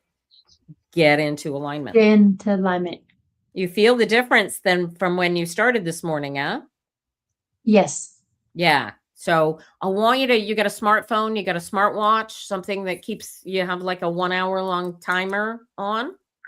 Yes. I want you to set an alarm every hour on the hour and force yourself back into this feeling of alignment space. I want you to live there. I want you to commit to yourself, Jazz, because ain't nobody else can give you that. But everybody will take it away from you if you let them. I'm not gonna let them. I'm gonna stand up and be like, you can't do that. But you don't have to say a word. You just don't let them do that. But you do it with Okay. grace. You do it with grace and elegance, and it scares the hell out of people. You get it? When Yeah. people try to step on you, Jazz, when people try to step on you like this coworker, right? It's to make themselves feel better. And when you already know that people that step on other people were Yeah, previously that's stepped what on, they don't know what to do. They don't know how to be. They don't know how to I give I you. I noticed that with my last coworkers at my last job, they were stepping on me because they feel that way. And I'm like, I don't feel that way, so they can't project on me. Then I let them project on me because I'm like, they see me in their eyes, and then I see me in my eyes. We're different people. I can't force them to be like a Rubik's Cube or that toy at the doctor where you're fitting in the triangles into the Yeah. hexagons, and you're like, okay, I can't fit this hexagon in this triangle piece. Yeah. Right? Right? You get to be the kid that goes that have you seen the video? So the kids got the box and the toys and the little kid picks up the star and he drops it in the big round circle. And the guy's looking, he didn't put it in the star, he put it in the circle. He picks up the square and he looks at it and he drops it in the big round circle. And he drops all of the pieces into the big round circle, right? The sometimes the solution is going to escape everybody else, but you manage to get all the pieces into the big round circle. Do you catch me? That's true. Like Yes. don't worry about how you get where you're going. Don't worry about what they think of how you get where you're going. If the job is to do the job, do the job. Don't worry about what they're thinking. Right? It's none of their business. Do your thing, stay focused, stay in your power, and you're going to find everything so much easier. Right? And then the next time somebody says, "Oh, hey Jazz, no, you can't take your break right now cuz whatever." You get to you the feeling of power and you'll catch it when it happens for you. The feeling of power where somebody says something so ludicrous to you that it's not even remotely a happen, you will physically laugh and just walk away. You won't even throw words at them. You catch what I'm saying? Yes. Yeah, and it is the grace of being able to think inside of your head. You are the way you are because you have no clue who you are. And it gives them the grace of being lost in the meat suit. Do you remember how crazy you used to feel all the time before you met me? Yes. And do you feel how much less crazy you feel now? Yes, my anxiety is Dude, completely I gone. wish I had learned this when I was your age, because the power in you, when you fully harness it and own it and become it, is going to blow the world's mind. Hmm? Yes. All right. All right. God love you. Hang in there. Dude, try this 2 weeks though. Every hour on the hour. Do this. You will appreciate it, I think, more than a lot of people, because you're so focused, just the way that you think and you feel your way through things anyway. So this will be fun. I'm loving watching you blossom. It's very cool. It's so cool to watch me blossom too. I like it. I like it too. Right? But make sure that, this is a practice. This is about staying on the beam. Right? All right, we gonna Not move on. falling. Yeah, love See to you you. next week. Yeah, have a great week, sweetheart. All right. Bye. Who we got up here next? I got James. James had to take a call. Look at that. Taking calls means you're working. Are you going to come on live, or are you staying in my chat? Come on live and bring your guitar, honey. You want to come on live? Do. Here's the link. Come on live. Let me see. And then I got Triva, Amanda, Kelly waiting to be read for. No, next time. All right, fine. Be that way. Next time, come with your guitar. I will hold you to that. He plays beautiful guitar, you guys. Very talented. This is James. Dude. Oh, Page Wands. Did you get a job? What is this? Oh, King of Wands. You got a beat on a project. Somebody offered you. What is this? Is this an idea, or did somebody offer you something? What am I looking at here, James? Holy crowley, dude. This is what you're working for. The king was in his counting house. Oh, this takes courage. What do you got to do? What do you got to do? Where's the courage? There's this. I got a partnership happening here. It's progress. Oh, okay. It is moving forward. It costs a fortune to move forward, doesn't it? I'm watching the money bleed out your pockets. So here's the fun part. I've got the Page of Wands and I got the Ace of Wands on both sides of the King of Coins. And what's interesting about that is it's the exact same. So you're just sort of dancing and dancing and dancing around the big pot of money. You're like so close to successful, you can taste it. Is that what? Oh, you're DJ. Oh. It's a DJ, you guys. All right. So yeah. Okay. Bring your favorite disc and spin me something. My apologies. It's the other James that plays guitar. Sorry.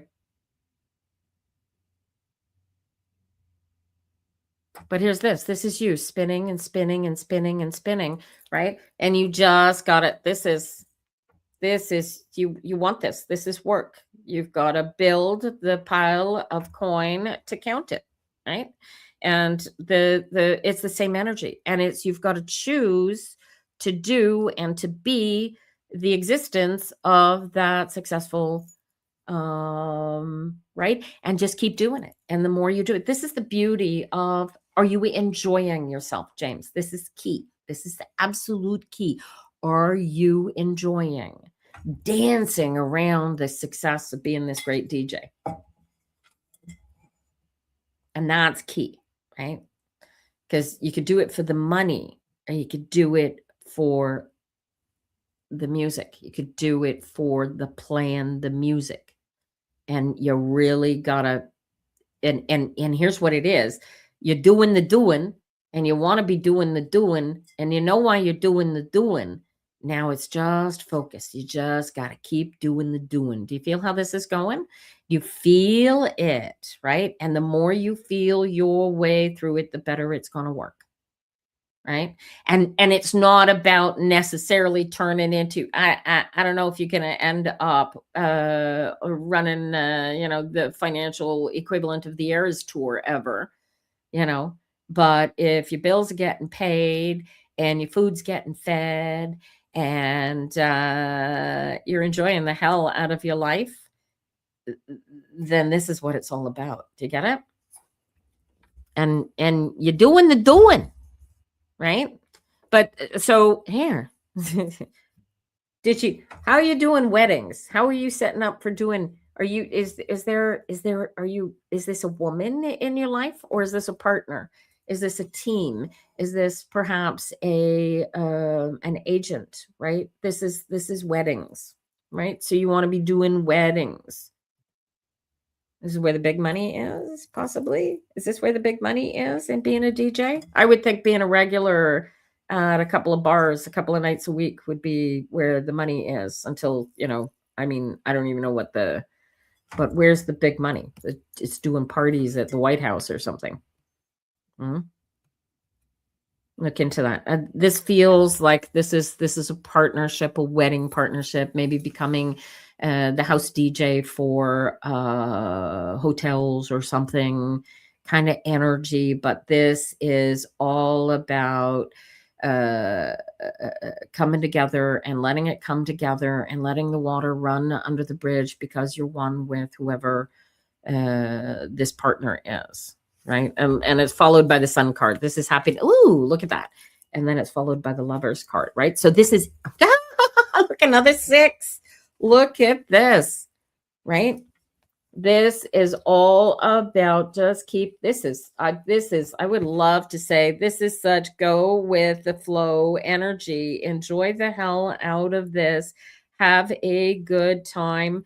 Be brave enough to go after the wedding circuit. So do you have a tuxedo yet? Because you need to dress the part for wedding, right? This is the King of Coins comes here. There should be planning, right? You should be taking I don't know, I like to do 30% of every penny that you're making, and I want you squirreling it away into an emergency fund account so that you can buy all those pieces of equipment that you see yourself needing, because you're going to need a new turntable, you're going to need maybe speakers, and maybe this screams of a microphone. Ace of Wands here. Like, what do you need? What are you missing? What do you need to put together? Ace of Wands and the Page of Wands here coming together, all of the energies starting, creating all the seeds, figure out where these seeds are leading you and focus on them. And if you don't have the cash for it, plan for it, save for it and put it together. This is, look at you living your best life. Right. And focus, right. Pay attention to what you're doing and where you're going. And if there's something that you are going to eventually need to know how to do, learn how to do it now. There's a hermit here, right? The devil is in the details, right? Aces, you need a business plan. Have you written a business plan yet, sweetheart? This screams of a business plan. Page of Wands and the Ace of Wands like this. This is taking what is your future and writing it down and telling it, put it on paper. Right? Do you know how to write a business plan, James? bdc.ca. And just type this into Google. And I'm going to write it here for you. Just type this into Google, and it will bring you to the template, and you just let it ask you all the questions. You answer all of the questions. You'll end up doing some research to answer some of the questions. AI is your friend. You're the only one stopping you here, James. You are the only one stopping you. And I promise you, when whoever it is sees you, you become, oh, James Mahaney, dude, he is the DJ you have to have spin at your wedding. You can't hire anybody else. He is the guy. You catch me? Good luck to you, James. Love to you. All right, where we got here? Treva, darling, are you going to come on live? Did you say? Do. I hope you're all. I got Kelly and Amanda waiting. Amanda's on board. I'll have read for her after. If Kelly's still here, I'll read for you right after Treva. Oh, have a great week, James. Much love to you. All right.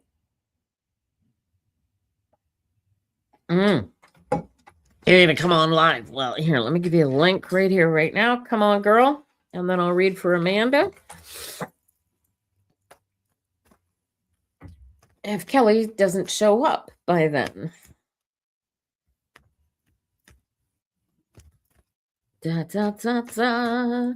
This is, here we go. Good morning. All right. And we got Treva to the stage. Good morning, sweetheart. Good morning. How you doing? Oh, look at you all. Okay. You look pretty powerful. I do?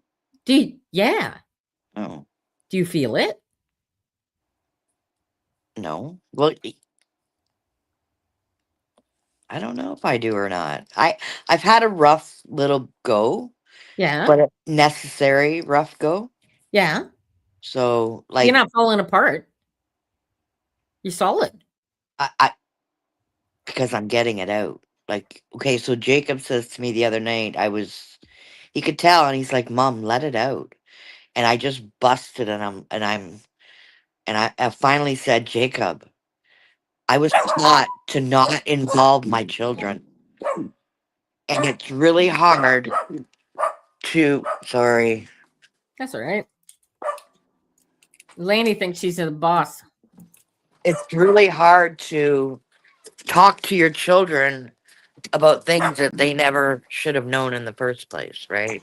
Ah, yeah, yeah, So yeah, yeah. finally I broke and I just started talking. Well, a lot of it was about his father. Of course. And and then he reached out to no, he said, Mom, you need to give Sharon a call, talk to her. I said, no, I'm not gonna bother Sharon. So in the end, he ended up messaging my aunt, which was fine. But I said, if you're going to ask me to let it out, Yeah. then you have to be ready to take the fall that's coming. Like, Yeah. don't ask if you can't hear, right? Right. And he's a trooper, I'll tell you, Right on. because Good. he's feeling all that he Yeah. went through, right? Well, yeah, of course, right? Yeah. Understand and appreciate the two of you are in a unique position of being both adults now, right? He doesn't need a mom. I mean, in spite of you being his Don't act mom all like day, that. every day. Anyway, he doesn't need you anymore, right? He's No. he's a big boy. He can take care of himself. Yeah. And he knows it, you know it, right? He's been on his own, living his life for many, many years. Yeah. So we all know what powers. Here's the beauty of being a mom and son in adulthood is you get to be the wind beneath his wings, Mm. as you always have been, like a mom, right? But he gets to come back and see you as a real human being and You not just the you got a goddess. little smirk out of him. Oh, good, good, Yeah. right? Because you are not the goddess on the pedestal that you might have been when he was a little itty bitty boy, Yeah. right? And so there's a point in familyhood where a mom and a son come together and meet on a level playing field as adults with their own thoughts, their own desires, their own, and are capable of becoming friends in spite of Yeah. that lifetime relationship. And I see that with you guys, so that's useful, Mhm. especially and I don't even know most of the details, because if I were to get lost in everybody's details in more than just Exactly. right, I mean, I'd be going on for days. um I like to say to Greg, I never remember what I said to people, mostly because I say so much. The things that I say over and over again, like get into alignment, take a deep breath, right? Focus on your breathing. Those things, because I say them so often, they internalize and they stay with me Yeah. all the time, right? Yeah. The rest of it mostly comes from up here. So last night, Jacob, come here for a second. We're going away for almost 2 weeks, Jacob and I. Yeah. We're going camping. We're going to the race. Anyways, I, he threw something at me because we're trying to figure out laundry and stuff, right? Like a piece of, and we both heard something fall, and we're like, whatever. And he's like, oh, maybe it was a loonie or a quarter. And then he looks at me, maybe it was a dime. I had to get up and find out it was a freaking dime. Like, where does that come from? Um, well, Like, it so was beautiful. yeah. Yeah. So it's kind of like there's I don't know. I read my cards for a friend of mine once, and he said he came home and there was a crow in his kitchen, Yeah. except all the windows were closed and locked from the inside. There was no Yeah. way that this crow, and so I read his cards from, Yeah. and I said, "Where'd the crow come from?" And the card said to him, "You put the crow there." Do you catch? Like, you are super powerful, right? So something in your energy created that moment of magic so that you two would pay attention. And I don't know how it happens. We're talking about doing another bottle drop in the ocean, uh, uh, and it's my mom's birthday on the Perfect. 8th and Mother's Day. I'm like, whoa, it couldn't have been any better. Like, that's a sign right there. Totally. Totally. Yeah. Yeah. Right. Especially since it's just a dime and not a toonie, you cheapskate. Yeah, just a dime. A Right. dime. Like, I have a jar of dimes that I started for my mom when my dad Oh, died. And my oh, mom kept putting dimes into it. Well, I've got that jar of dimes. you better do something with that jar of I dimes. I keep putting more dimes in it. I think you should do something with that jar of dimes. Really? Yeah, think about it, right? Why are Yeah. you putting more dimes into the jar? You die, those dimes cease to have any meaning, right? In the meantime, what can you do with those dimes that will create a legacy from the dimes? Don't think about it. Feel your way through it. What? I don't. What did Jacob say? He said buy a bottle. A really nice bottle. You'll cry over the price of the bottle. How many dimes have you collected? Grab me it's up there, About Jacob. 50. Grab me the thing up there, please. Let's have a look. More than 50 in there, I'll tell you. Let's see. If you use a bottle, drink the bottle first. There's the dimes. Oh, it's not that many dimes. Okay. I was No. picturing a Jeroboam full of dimes. Oh, not yet. You're gonna have to collect a few more dimes for that. You might have $20 there. That's enough to buy. Take it, go buy a really nice bottle of wine, drink it, put the message in it, cast the spell. Right? And then keep accumulating the dimes, and every time you accumulate enough to get a bottle, create a new bottle. You Or know, I could get you can have creative fun. and I can make something out of the dimes. That too. Yeah. That too. Make a bottle out of the dimes. It won't float. I promise. It won't No, float.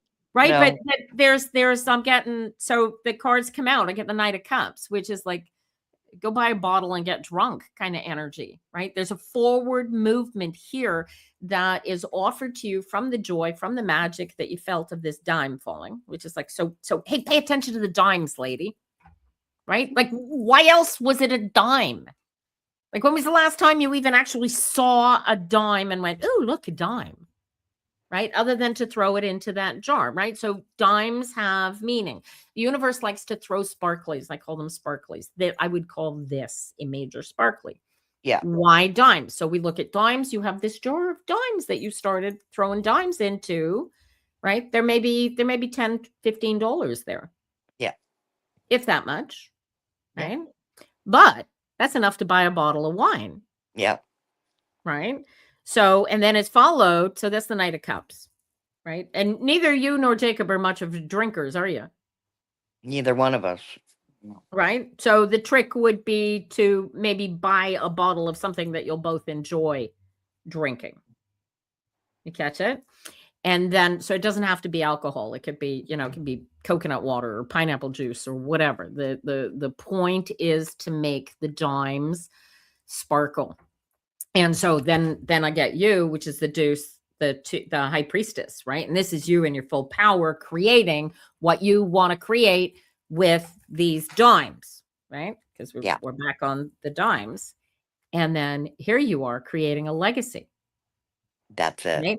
This is That's a here great you are word. taking everything in your sadness, all the money that you piled together, and you're giving it over to the universe to do what the universe will with it. Well, here's an opportunity for you to make that donation to the universe, if you will, mean something to you and to Jacob. Right? Make it an annual thing. I don't know, turn it into a pancake breakfast so that other people can benefit from it. Take that what, maybe $20 worth of dimes, make it mean something. I could donate it to an animal shelter. That might work too. I'm not sure that just donating it to an animal shelter without having some sort of a thing happening at the same time is going to give it the same legacy power that Got it. Yeah. that she deserves, frankly. Yeah. Yeah. Uh, right? Yeah. Feel your way through this. This can't be frivolous. This has to be magical and musical Yeah. was she into horses? Maybe go for a horseback ride.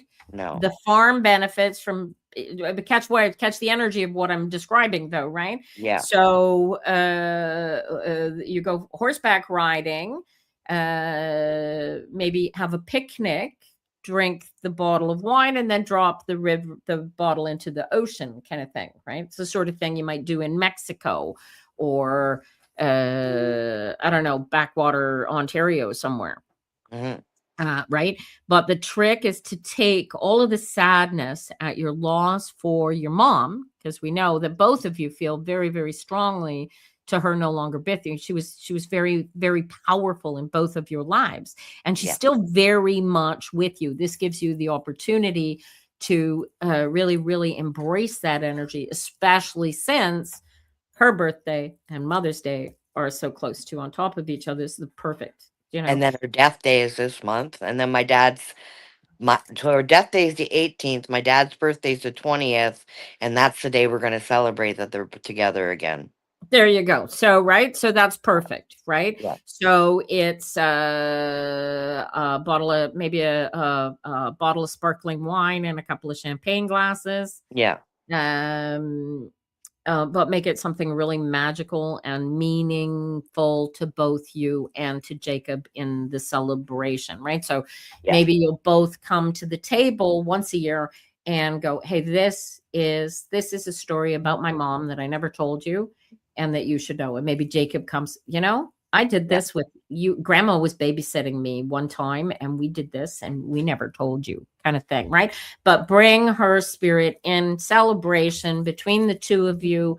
You can bring it in for your dad, but I would feel my way through what you want to do with those dimes, but definitely do something with those dimes. When Jacob was born, my mom had this feeling that there was something not right. They kind of whisked him away, and ever since that day, she took him under her arm, and like she was his angel. Yeah. And he grew up the whole time with him under her wing, and now she's under our wing, right? Right, exactly, right? But she managed to give to him, and correct me if I'm wrong here, Jacob, but I'm getting letters and books. Like what did they share? She read to him what? Jacob, huh? Harry Potter. They would watch stuff on the Royals, and like they There did you a go. lot together. Right. So this is like a lot of the beauty and the intelligence that Jacob carries with him came from your mother. Yeah. Through that, right? Especially Yeah. the magic. So the magic is there too, Yeah. right? Your mom believed in that magic. In spite of not realizing who she was in that magic, she still believed that there was magic in the world. And she tried to teach that to both of you. So maybe that's what the dime is all about, celebrating, right? To feel your way, the two of you figure out, plan something together, and collect dimes all year to pay for it. Yeah. I think that's a cool idea. Yeah. Right. And it turns into this beautiful legacy. It allows you to move forward from her being gone finally, Mhm. because she's no longer gone. Now she's got this legacy that lives on forever and ever, Yeah. at least until you die, in which case it doesn't matter anymore because Yeah. you'll be dead, right? Yeah. Yeah. That's beautiful. Oh my gosh. And Jacob, look at how beautiful Jacob is. You still Isn't have he? long hair, sweetheart? No. No. Yeah. No long hair. If he wants to look at I don't know if he's watching this, but if he wants to look at the replay, it'll render on YouTube Yeah. in likely about a half an hour after Yeah. by 12:30 it'll render. He can watch it over. Yep. Yeah, cool. You're such a cutie, Jacob. Aw. He's blushing.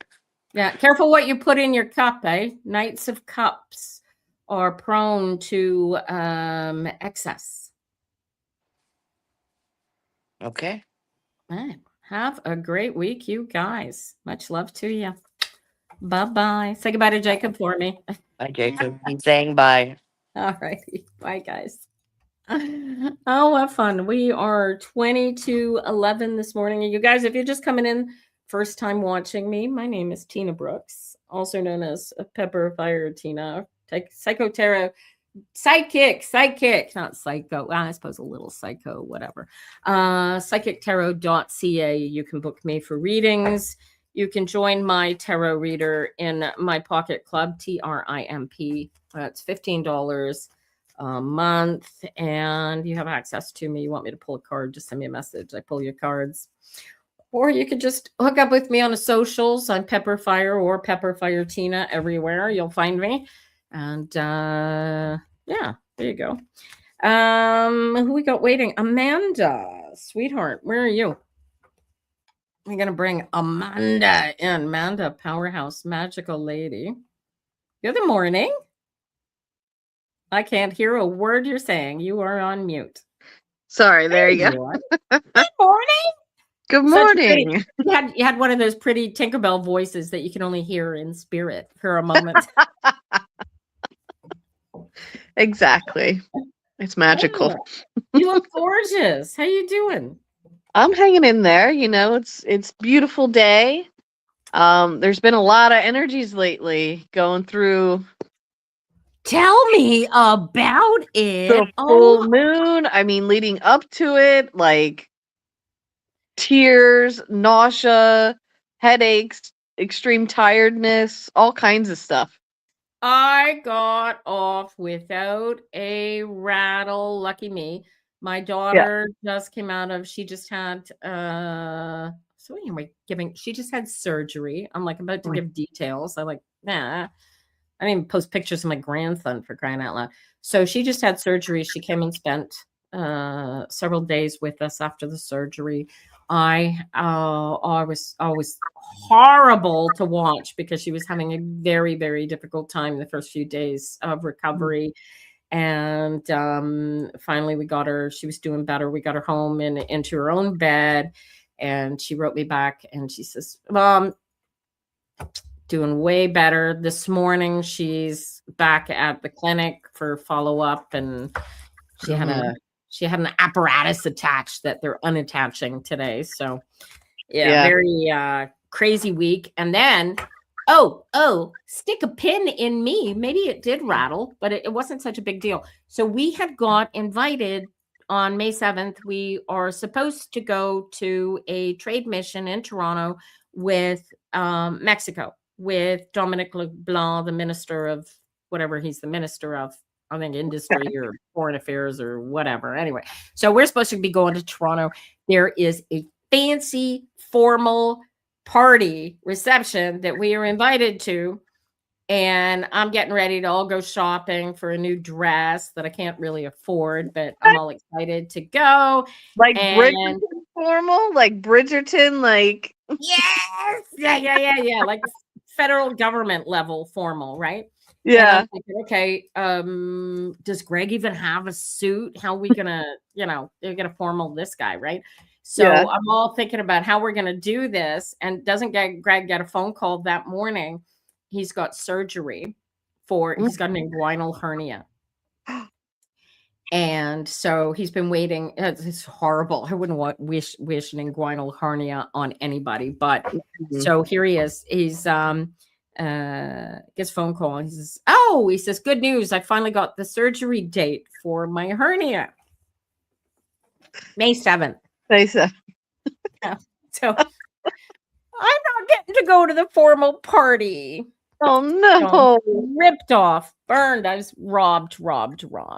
But so the other night, what was it? Friday night, Thursday night or Friday night? I don't even remember now. We went to a party with our local member of parliament. It's our local government representative, Yeah, and I won a flag. you want a flag? Won a Canadian flag. Yeah, he was joking. So the MPs, the government around here, they're not allowed to throw big fancy parties. The opposition does it all the time, right? Yeah. But the government is super careful that we don't see them as wasting their money. So this was a spaghetti dinner, right? So the sort of Yeah. thing that costs like 12 cents a plate. He joked about there being a bottle of wine in the back. There was no bottle of wine. I said, I'm going to hold you to that next time. Yeah, so anyway, so he does this trivia thing. Our table came in third, but he asked Awesome. yeah, it was awesome. We had a great time. And he asked a whole bunch of like questions about the neighborhood, like this building is now a museum. What was it originally? And you had to know what this building was originally in order to get the point. So it's like Was it a trivial. bank? What's that? Was it a bank? Now it had been a school, but one of the girls in our group had known that, so we were ahead of the game.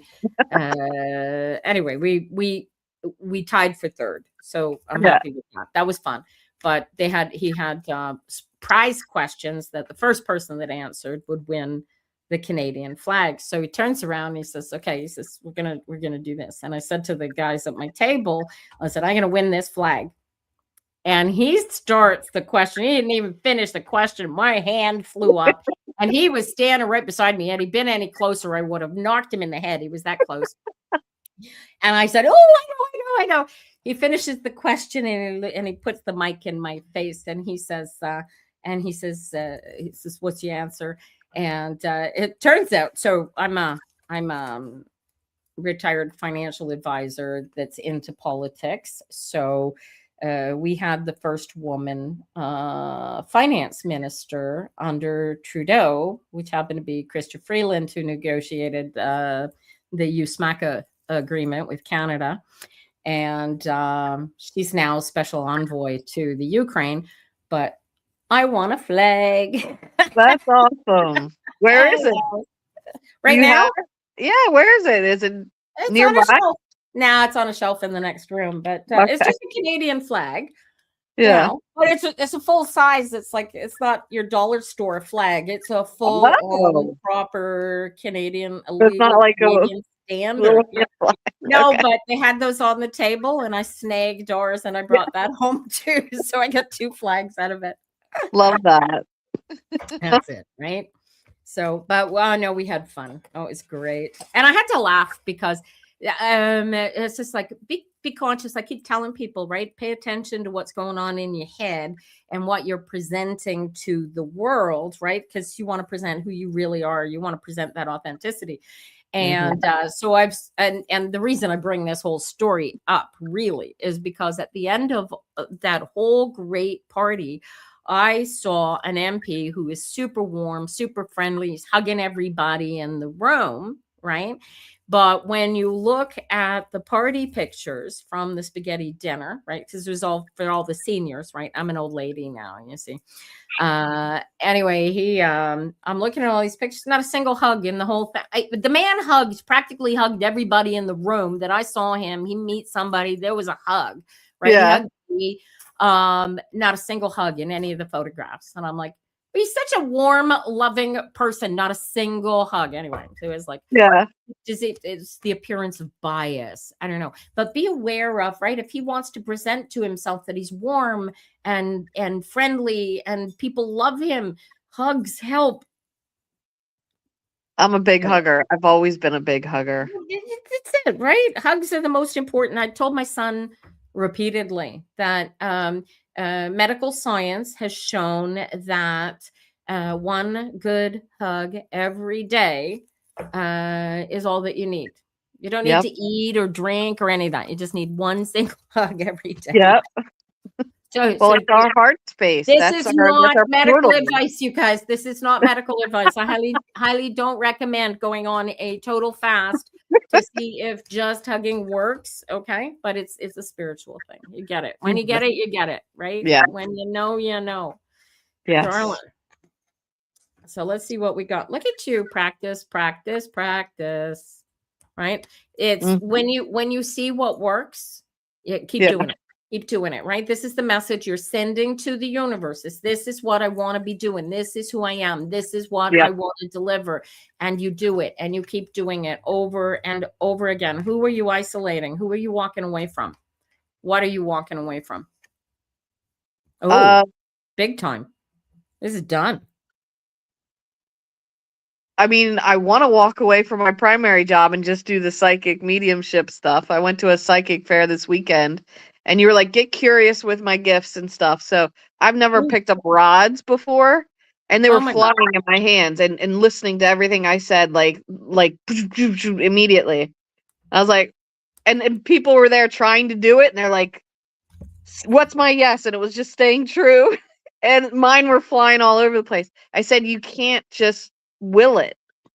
No, yes, you can. Yeah, you can. Yeah, well, you're not willing it. You're asking it to bend to your will, and it's doing so. Anybody can do this. You just happen to be plugged into it because you're all that in a bag of chips. Look at you. Devil's in the details, sweetheart. Yeah. You need a business plan, right? And that's what I have been looking, because the last time I had a reading with you, you said get the business plan. So I've been looking at that. I've been asking people. So I got my tax refund in and everything. So I'm going to use that towards getting a financial planner and getting that set up for myself. Beautiful. Beautiful. Fantastic. Yep. Genius. Wow. The TikTok guy who's cool to watch because he rakes people for spending way more than they ought to be spending. He doesn't have a financial advisor's license. So, and he's made his money, from what I've heard, by doing real estate. He's not the guy to talk to. Okay. Okay. I'm not going to find that guy. All right. Yeah, you want somebody with a financial planner's license. Yeah. That way, at least you know that they've been trained in helping you. And there are those who will do it because you've opened a savings account with them of some sort, and it's commission only, so it doesn't cost you anything. Okay.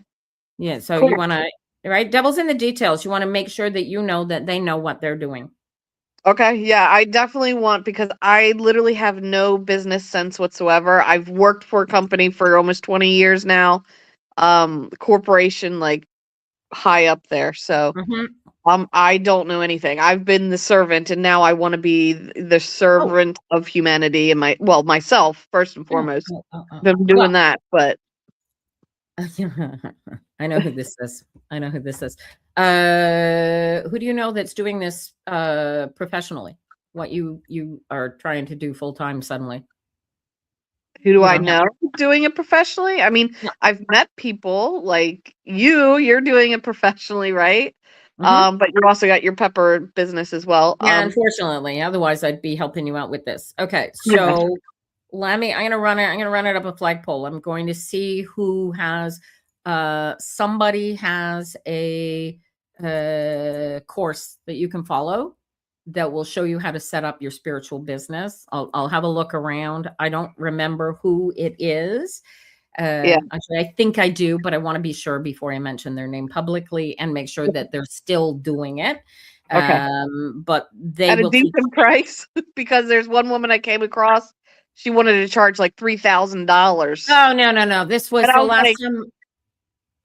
For what? No. Spiritual advice to I'm like, no. Now this is when no $3,000. Yeah. Yeah. eh, It was some course he occasion- was offering to set up a business.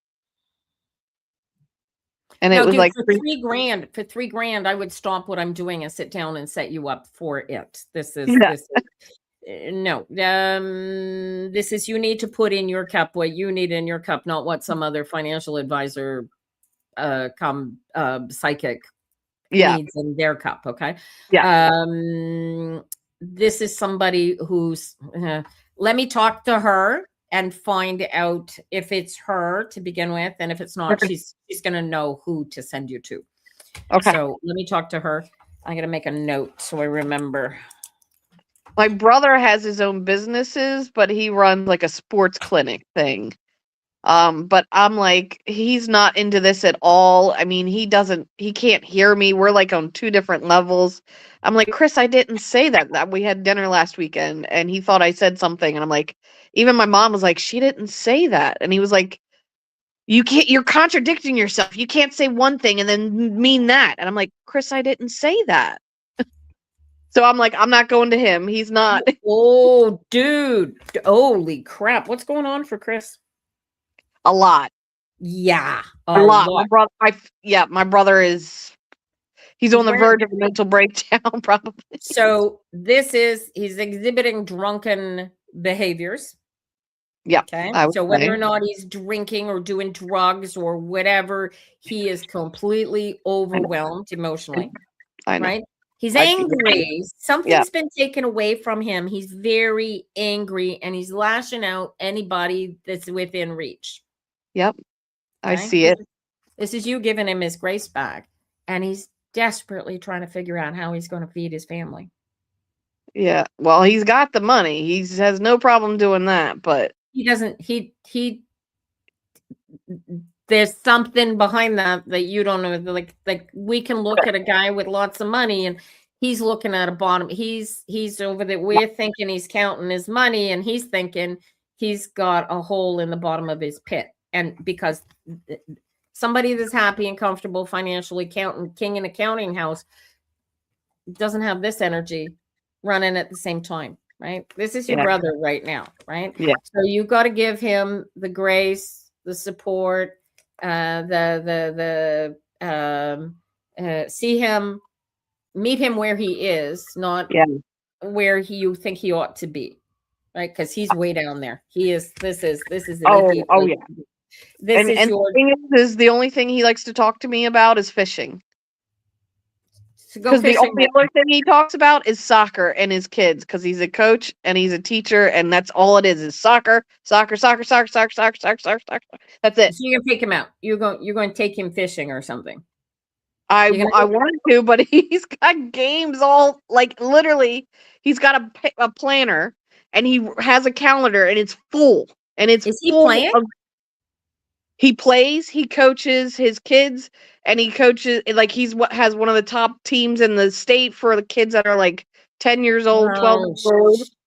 Like, no wonder he's overwhelmed. It's his whole world. And my two other sisters and I, like, we see this and we know it's overwhelming. I even said it to my mom. It's like, but he's so focused that it's like he's overwhelmed, and we're like, Chris, when are you going to stop? He's like, when the kids are old enough. Yeah. I think he's addicted. He gets something. His ego self gets something from being the coach, being the player. Yeah. Right? And he's addicted to it. Yep. In a sense, right? Yeah. So it's something inside of him has said that this is his be all and his end all. And if he stops doing this, he's going to fall apart. Yeah. Of course, if he keeps doing this, he's falling apart.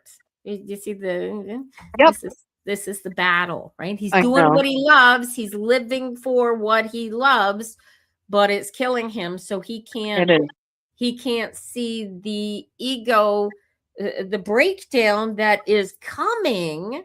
Yeah. Solely because he doesn't know how to get into alignment. Yep. And right? He wouldn't.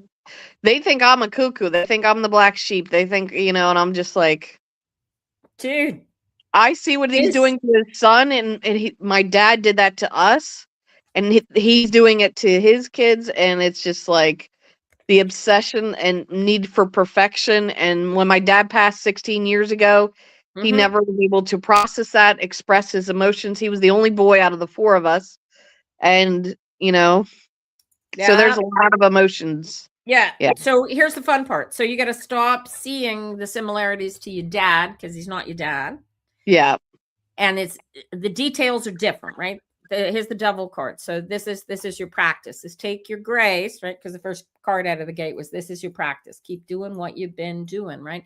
You got to see him for the King of Wands that he actually is, not the kings that he's trying to show you that Yeah. he is. You don't want to see the smart guy. You don't want to see the sportive guy. You don't want to see the guy on the king in this counting house. You want to see him for who he truly is and hold space for him to become all that in that bag of chips that you know he is, because you already are that Yeah. bag of chips, right? So here's your task. Here's the beauty of it. If you can see him in his perfection and only ever see that perfection, you give him his grace, and that stress that you're feeling for him ceases to Mhm. exist because he's in his perfection, right? This is you fighting your own Goliath, Yeah. right? Because that's not a Goliath. That's not a. You're looking at him and kind of going, oh well, he might be a good guy to get financial advice from or financial business planning advice from, but you're seeing him as I don't want to fight for what I get the way that I don't want to kill myself to do what you're doing, right? But you're not him, right? Yeah. So give him back his grace, Okay. right? And let him be the guy that you know he is, as the King of Yeah. Swords for, right? And in doing that, you create the space for you already. This is the grabbing of, this is the holding on to, this is the living of your best life, because now your brother is living his best life. He chooses that insanity, right? Mhm. He must really enjoy the hell out of it, right? It's Give him that I've grace. never seen anything like it. Like he's literally looking at soccer. It's professionals. He watches soccer. He watches clips of the kids playing, and then he plans it out, and then he calls my brother-in-law, and then they talk about planning of sports and soccer and soccer and soccer. It's wild to see. I've never seen it before.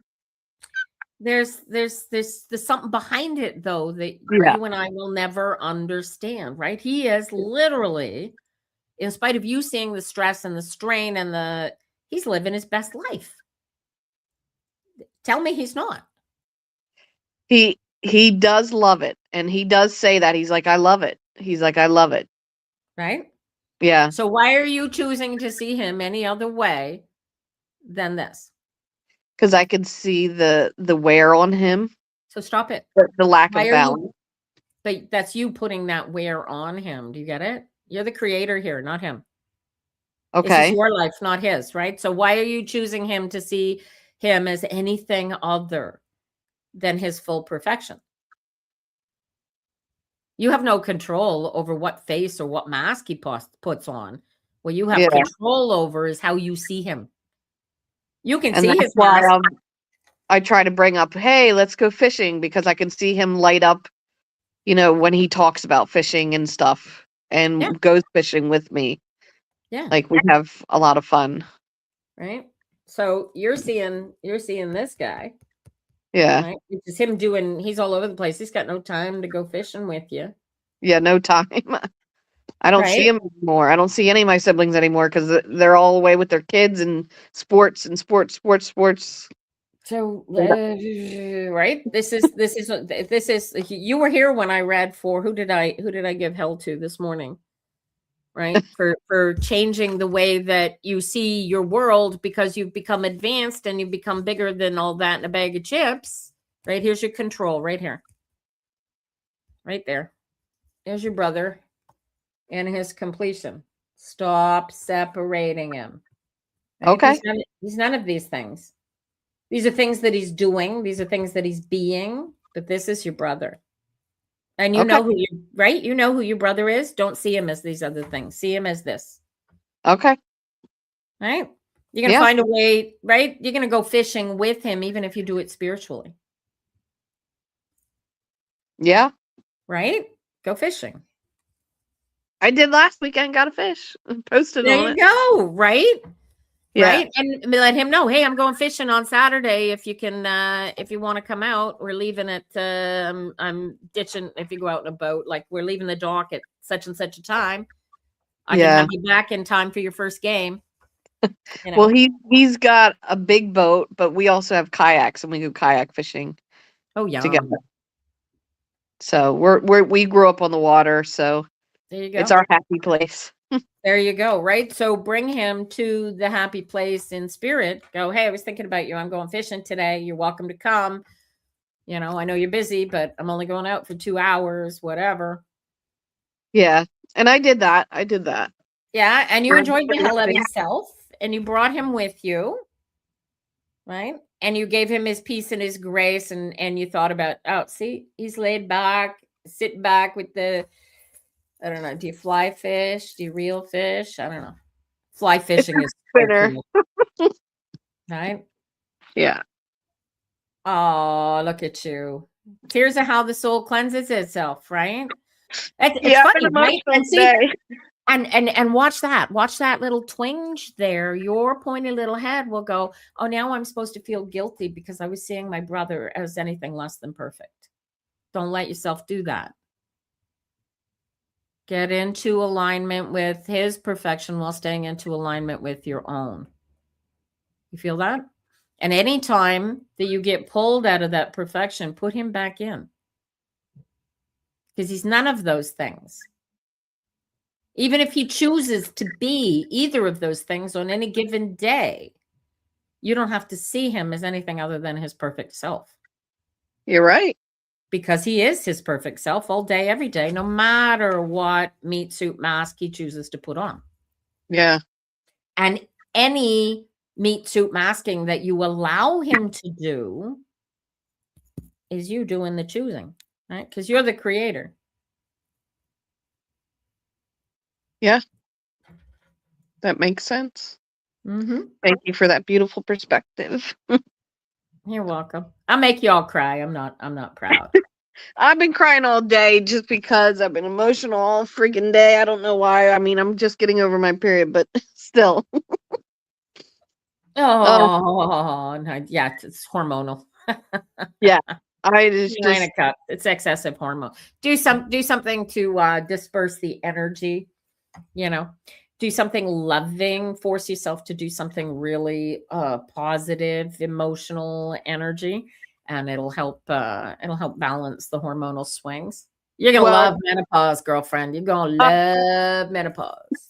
I just love every day, regardless of the circumstances, because I'm already hot. I've been hot my whole life. I sweat if my hair is down. My hair is down because I wanted to look pretty, but I'm literally sweating right now. Yeah. Do you see this? Do you see, have I shown you this before? Fan? Is it a fan?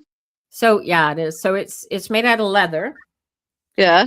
and this beautiful African fabric. Oh, it's beautiful. And it's I don't know if it's got something lining inside of it or they've starched the fabric, but it's this lovely, thick cotton fabric. Isn't this gorgeous? I love it. Yeah, I I bought actually it. have one. I've been given one because I work for an international company, and one of my employees went to like China, and he brought one back. Japanese fan. Use it. They're great. It's the Yeah, best thing. I have to go get it. It's in a box in my garage. I'm gonna have to go get it. That's a useless place for it, if you ask me. Well, I had it in my at work, but I no longer since the pandemic. I've been home, working from Oh, home. yeah. So I just Oh. never put it on display. I should go get it. Well, things are gonna change. Oh yeah. I Yeah. feel the change and I know everything is always working out for me and Right. I can all like so many good things are happening and I'm really looking forward to it.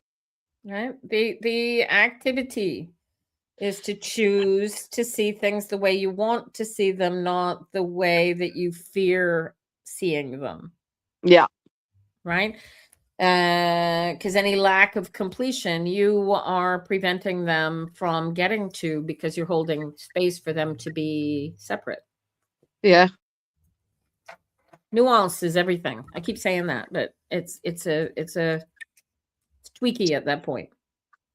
Yeah, and it takes recognition to consciously think about it, because we unconsciously, have grown up, as humans, and having that ego and having belief systems and stuff, and we have Yep. to realize, with those beliefs, we, know it, but we don't know it, and we have to apply it. Now that you've given me that perspective, I'm going to be more aware of that projection of myself in the Good. situation, and rather see the perfection, look beyond the veil, look Right. beyond the mask, and see exactly who they are. And then I got a 9 of swords out of the gate. Look at that. Right. Now you go run the race with a different perspective. Yep. That's so cool. I love these cards. Man, I love these cards. Ugh. All right. What do we got? It's 10 after 11.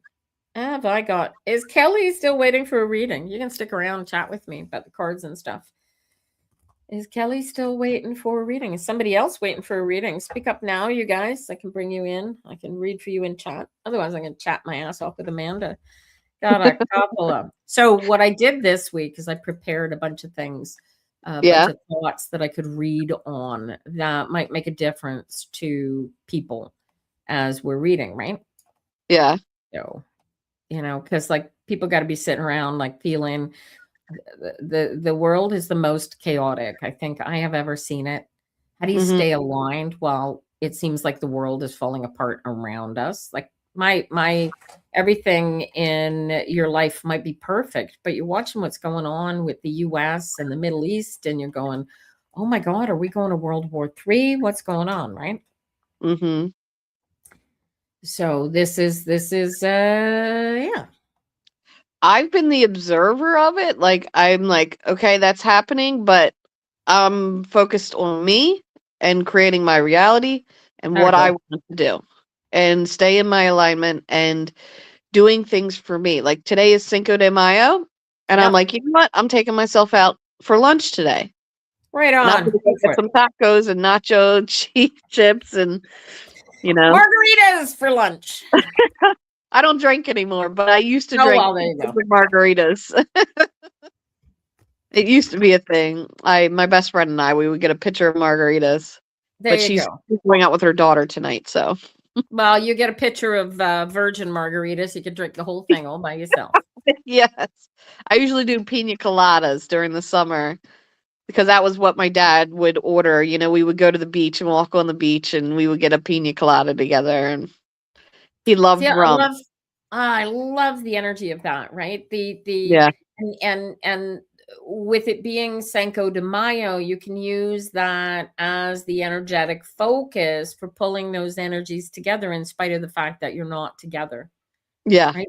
This is what I keep talking about. This is the creating the magic in the life that you're living, right?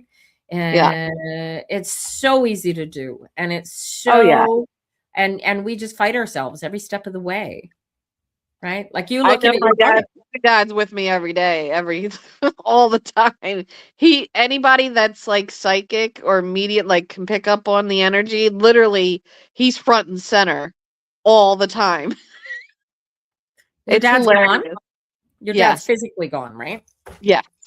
See if he's got anything to say in my cards. What's your dad's name? Mike. Mike. Yo, Mike. Gotta give us Uncle a Mike. Everybody called him Uncle Mike. Uncle Mike. Because he's everybody's dad. Oh yeah, okay. Uncle Mike. That was much clearer than just Mike. So that's interesting. Wow. All right. What would Uncle Mike do? This is your uncle, the maestro. Did he play a musician? What did he play? He loved music. He didn't play, but he loved music. He would make mix CDs for every party we had growing up, strobe lights, disco ball. My dad was the life of the party. Still is. and a 6 of Cups, right? Still with you all Yeah. day, every day. And he can't wait for you to see how perfect life is. So this is crazy message. It's like, yeah, come on over. Yeah, I can't wait to see you again. He's Yep. laughing at you, by the way. So Yep. he's like, yeah, come, I can't wait to see you again too, sweetheart. Come on. Yeah. And the only thing separated, and he knows all of this, right? Here's the beauty of it. I said to somebody this morning, I don't know, maybe it was yesterday. And I said, the beauty of this is, remember, okay, he's dead. He's physically dead. So his meat suit has no clue that he was ever even here anymore, because he's no longer in the meat suit. He's whole. He's complete. He's not even thinking about us. We are creating his energy in this space. Do you understand that? Yeah. He's not actually in this spirit that you and I are physically experiencing here, yet he is 100% all that all day, every day. Yeah. Right. So, yeah. He's inviting you to come join him, but he's doing it in a very comedic way. Yes. This That was would- your favorite. Yeah. This is your favorite uncle. No, this is your dad. This is my dad. Did you have more than one dad? Was there a stepdad? No. Mom never remarried. I live with mom now. I help take care of her. Or help. Okay. Oh, so you get to be your mom's wife now. Pretty much I have been. Yep. I'm ready There to you move. go. Yes, you've replaced me. There you Yeah. go. Oh my God. Because I'm a lot like him. I look like him. So here's your message from your dad, by the way. He likes this grounding. What are you doing to ground? Every day. I ground every day in multiple ways. Okay. Well, he really likes, there's one that really, really connects you and solidifies you. He likes the grounding practice. And he's saying, this is beautiful. He says, you can do absolutely anything that you put your mind to.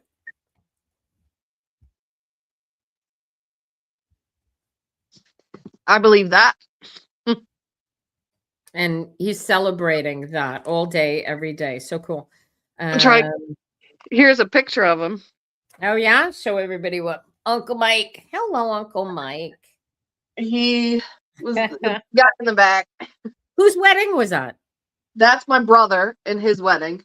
Okay. And his wife. And my Nice. mama. Hi, and everybody. Yeah. So that's my sister there. She's closest to me. Of course, me, my mama, my brother, my sister-in-law, and that's my oldest sister. And her husband's also in spirit. So these two are no longer here. Wow. Nice And family. I had a close relationship with him too. Mm-hmm. My boy. Gang's all here. Look at that. Yep. Craziness. All right. So that's neat. That's neat. I love the way messages come from beyond in such a way that it was, oh yeah, that's him. That's totally him. Yeah. That's funny. All right. So we're looking for a message, a comforting message to help everybody who's feeling out of sorts and fearful about what might be going on in the world. Oh, 7 of Coins. This is okay. So it's a settling of accounts. Lovely. And then there's work followed by study. Hold space for, these are crazy cards. You got to hold space for what's coming, because we have no control over how it's going to come. So there's an element of going with the flow. You can't not go, you guys. Doesn't matter who you are, where you are, when you are, you can't not go. We're all going. All right. The 7 comes here. We can look at the world as it is and focus on the harvest of what is available, the abundance, the bounty, and work towards bringing in and collecting that bounty. Right.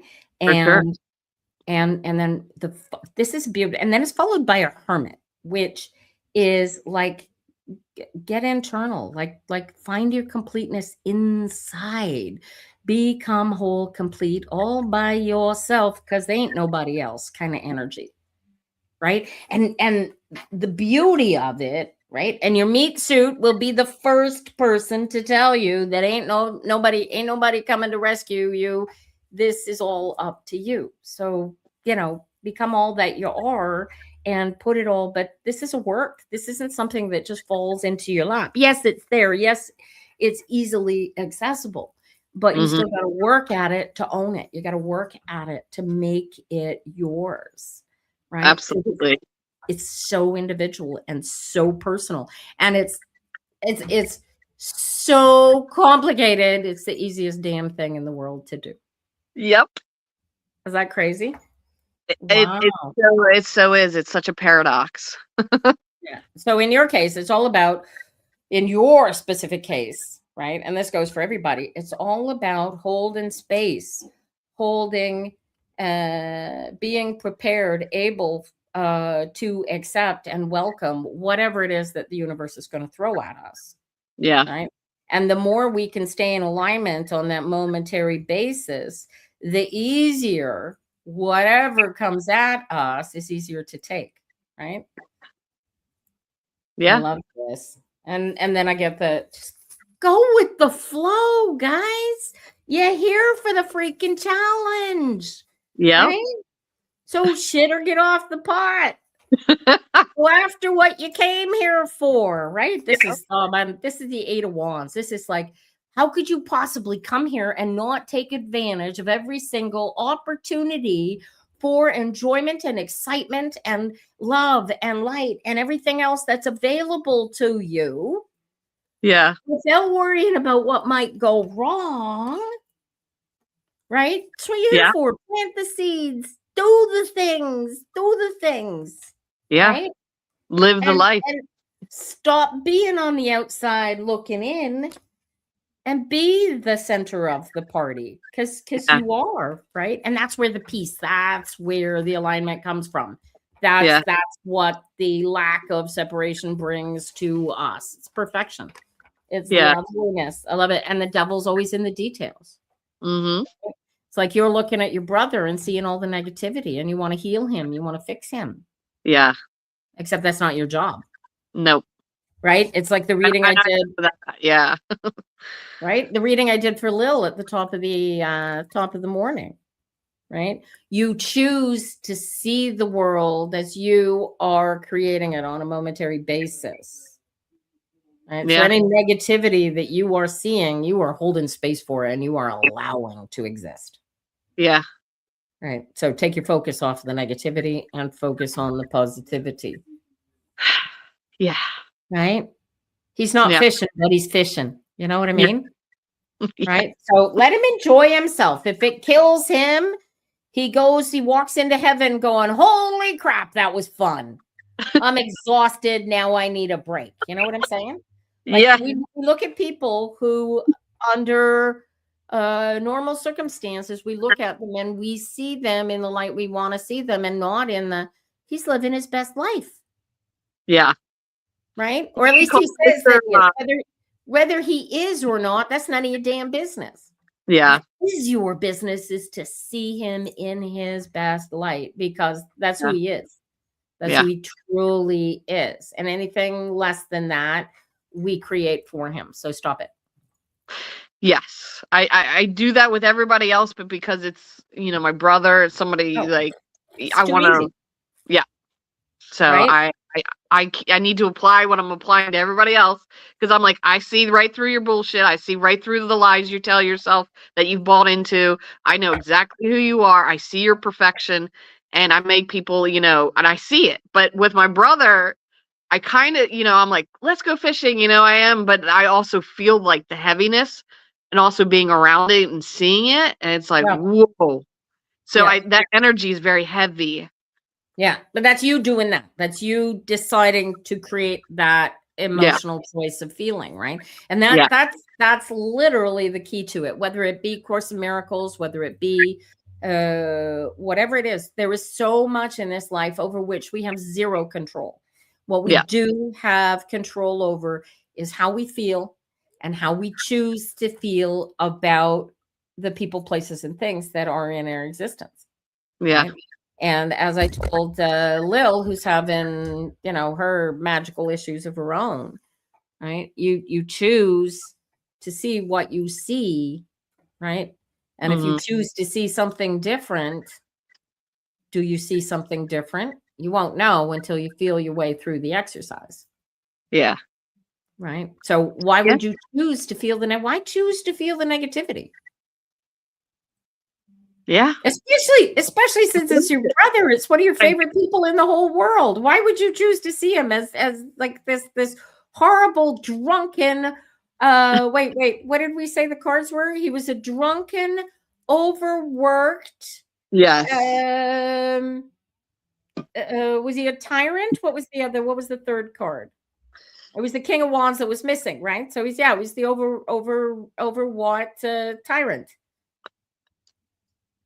And he's Yeah. none of those things. He's none of those things. Yeah. Right? So you hold space for his stress Yeah. rather than holding space for the fact that, yeah, he's stressed, but oh my God, look how much fun he's having. Yeah. I mean, he's doing it. He's moving along. He bought a new truck for himself. He's, he's number one with his team. Like, he puts so much work into it and he's very successful at it. So I am proud of him. Right. Right. So the one of the things that I learned early on watching athletes compete, Mm-hmm. right? They'll go out, hockey players, figure skaters, gymnasts, whoever, doesn't matter Yeah. who it is. When they want that gold medal, they will limp up to the podium. Yeah. They will get carried up to that podium on a stretcher. They want that so bad. And we look at that and we see the pain and the physical exhaustion and we see the stress. And just in allowing the negative aspects of the hard work that they're doing, we take that away from them. It's because I see myself. I did it. Yeah. I But you're got out not, to play professional softball. I was a very good athlete, yeah. but I'm done. I Yeah. said no because I was like, I'm done. Right. But you weren't in alignment then. Had you been in alignment, you'd probably still be playing. I had a herniated disc in my neck. I tried to play and everything froze up and I couldn't move. You're missing the point, right? The point being that this determined that you couldn't play baseball, softball, can't play ball anymore. Yeah. Right? The dedication to what we want and how we get it determines how it delivers itself, right? So just because your dedication played out in a certain way doesn't mean that the stress, the physical pain, the everything that you saw yourself becoming as you were in that you didn't want for you, right? I said this to Lil's looking at it. You have become more advanced as a human being, and you look at that and you go, oh no, nobody should do that to themselves, right? I was killing myself from the inside, but you didn't have the alignment to carry you through the desire power required to get to where you needed to get. Do you catch that? Well, I did all the things because I did have the desire and I was in it. And then eventually my desires changed as I was Exactly. finished. I was Yeah. like, I'm moving on. But my brother, I mean, he kept going with the playing and the coaching and all that. I mean, I did do some stuff, occasionally, but I stopped playing sports. Yeah. It was my whole life up until my mid-20s. Right. Right. But you're not now who you were then. And nor is your brother, for that matter. Your brother's No. focus, whether it's good for him or not, Mm-hmm. is only going to be bad for him if he's not in alignment with the whole thing. Yeah.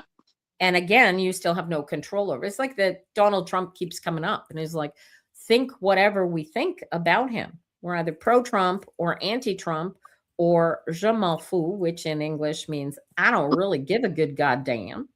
And it doesn't matter. Trump is going to be what Trump decides Trump is going to be. And Yeah.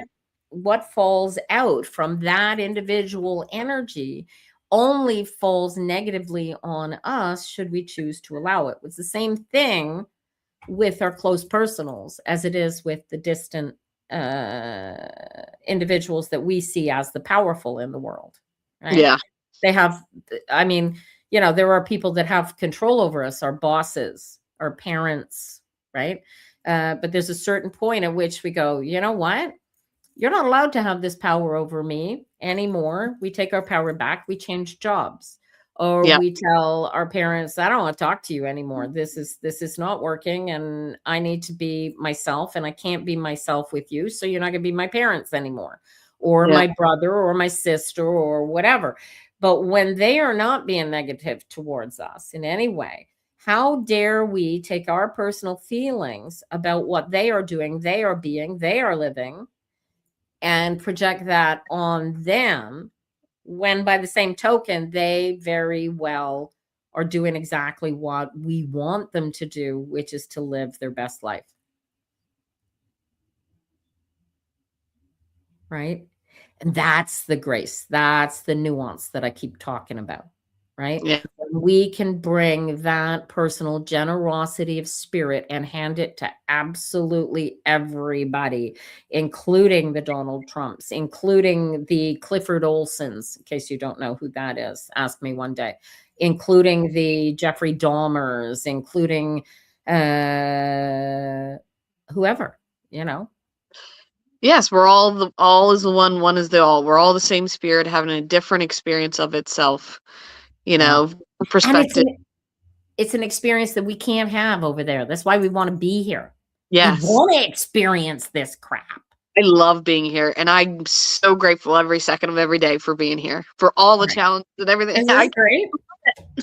and that's key too, right? It's like being able to grasp who we are, when we are, why we are in such a way that we go, oh, I couldn't, this challenge is so worth it all day, every day, right? Like I'm racking my brain the last month putting together this ERP server for the company, and it's got like completely in the way of everything. And I keep having, okay, I got to stop and do this. Like even the reading, it's like, no, I want to go work on that ERP server kind of thing, right? Yeah. Because I got to do this instead.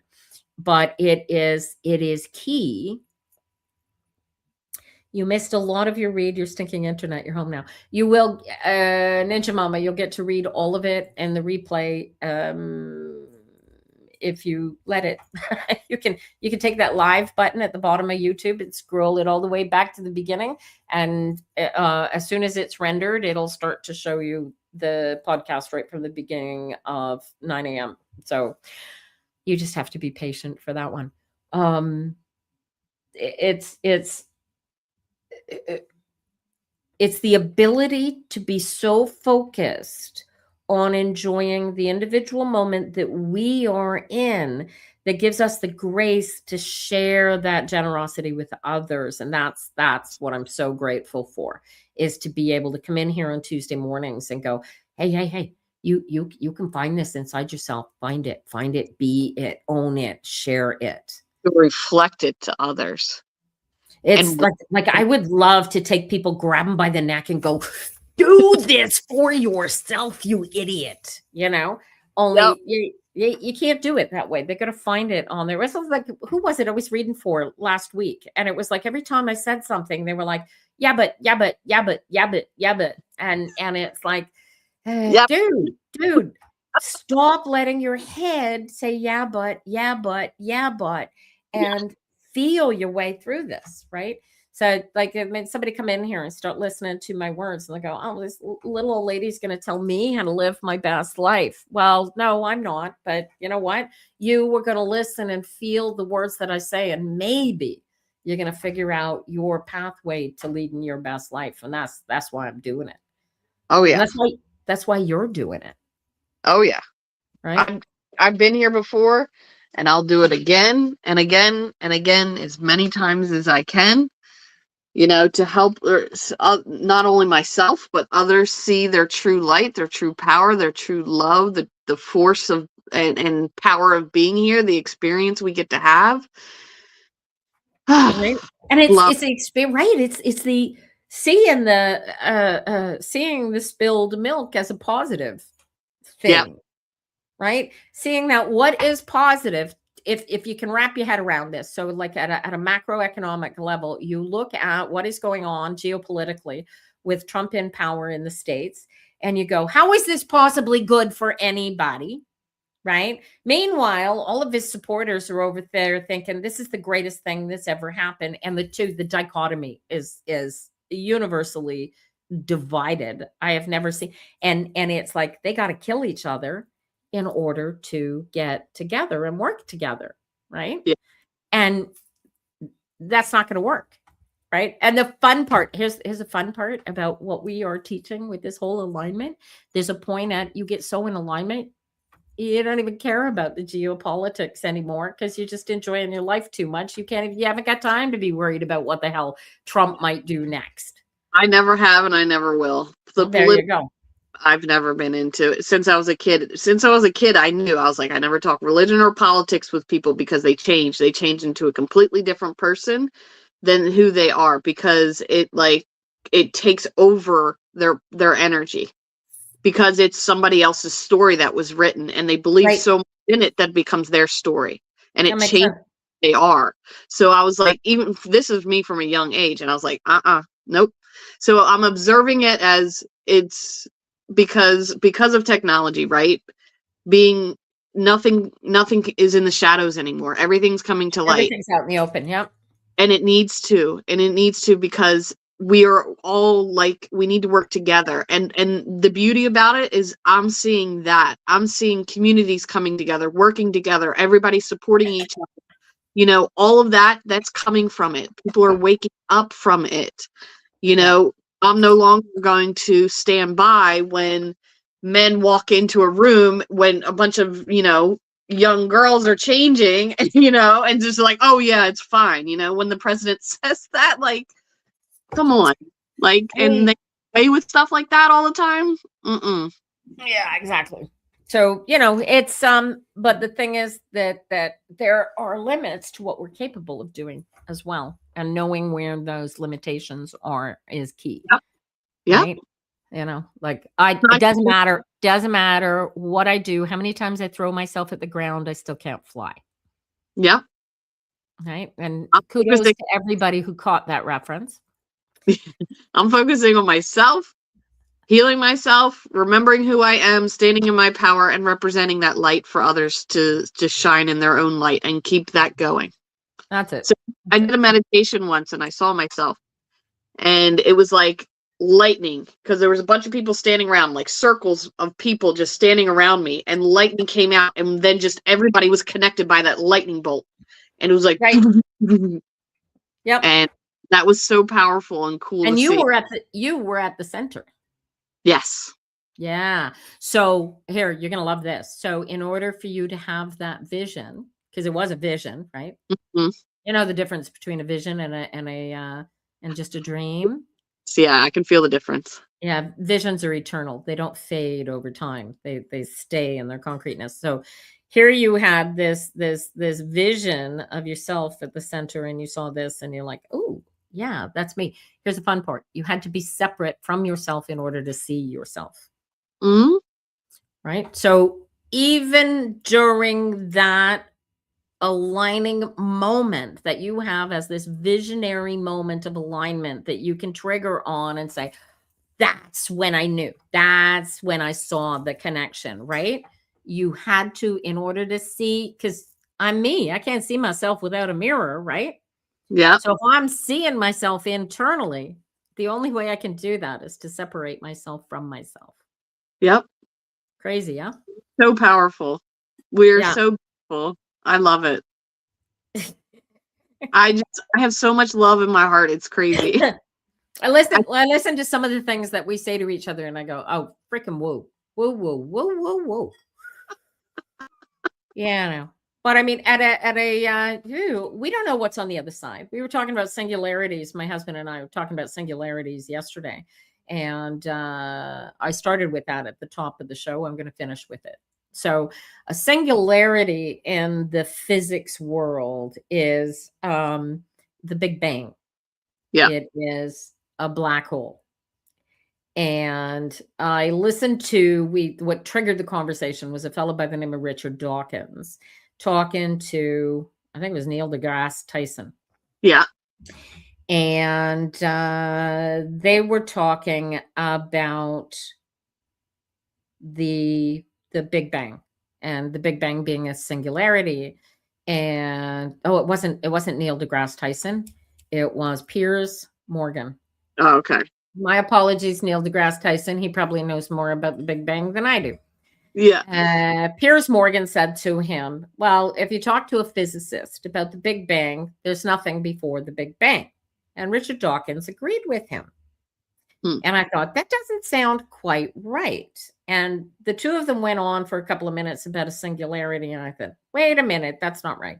So I figured out what it was that was driving me nuts about what they were talking about. And the point is that a singularity occurs when the known math that we are working with is unable or incapable of functionally proving what is.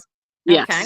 So we're able to do that. We can track the speed of light. We can do the curvature of the earth. We can do math, can do all sorts of things and physically show the physical existence of stuff, the whole, right? This is what the physics is all about.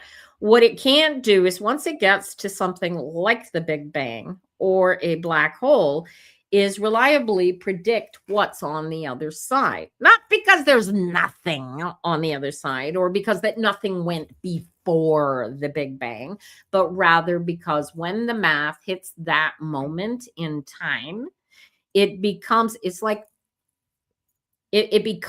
insurmountable. It is an endless stream of infinite possibilities.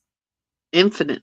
That is Infinite, right? So the math ceases to be meaningful because it is too infinite to be anything but meaningless on the other side, right? Which means that, okay, the math has got to work. The construct has to physically work. The mountain will not stand up if it's on a bed of mud. It's coming down, right? The physical structures of the earth are what they are, right? But that's the construct that we are living in.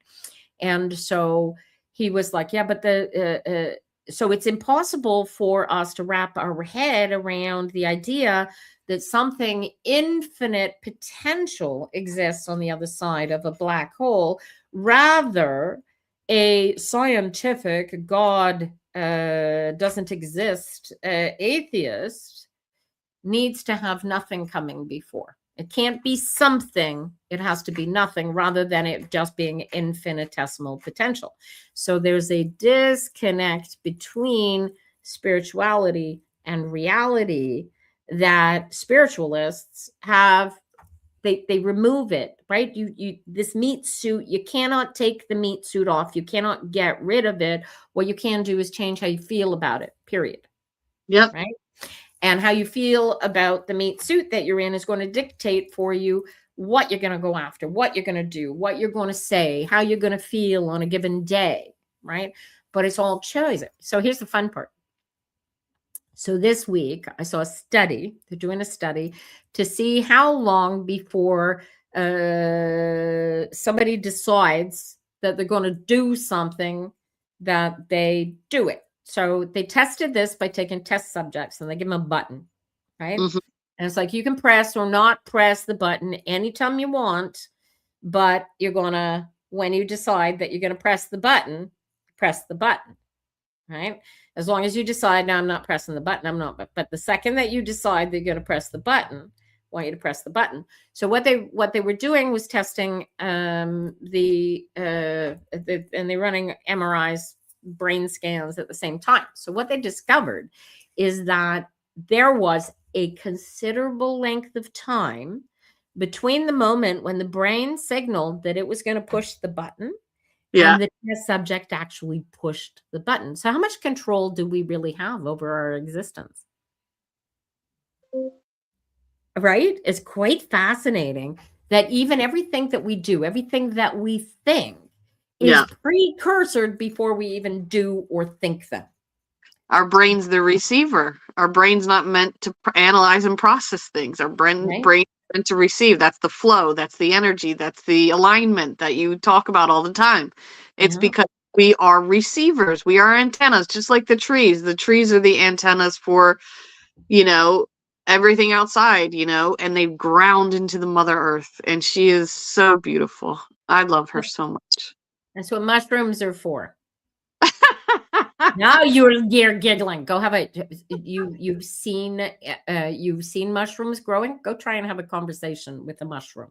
I love mushrooms. Anytime Go I see, feel a mushroom. Oh my God, what perfection! here's the thing, I hate eating them. I hate when they're cooked. I hate the smell of them. I can't eat I them. love them. I think they're beautiful. I Manna love. from heaven. Manna from heaven. Right. So the beauty of now we're giggling about mushrooms, but mushrooms are interesting because they are a unique species, kind of like octopi.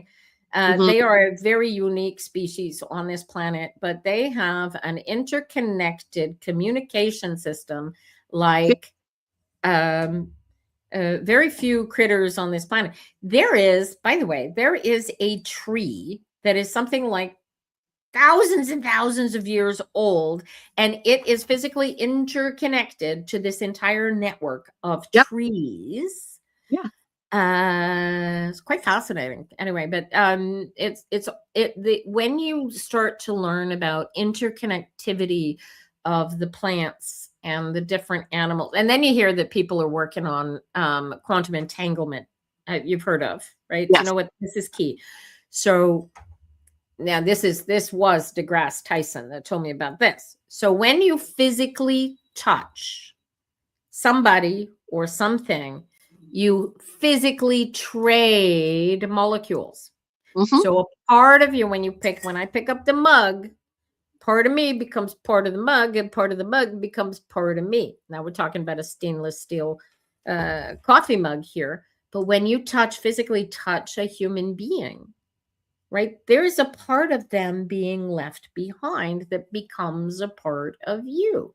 And you become eternally connected through this bizarre little quantum entanglement.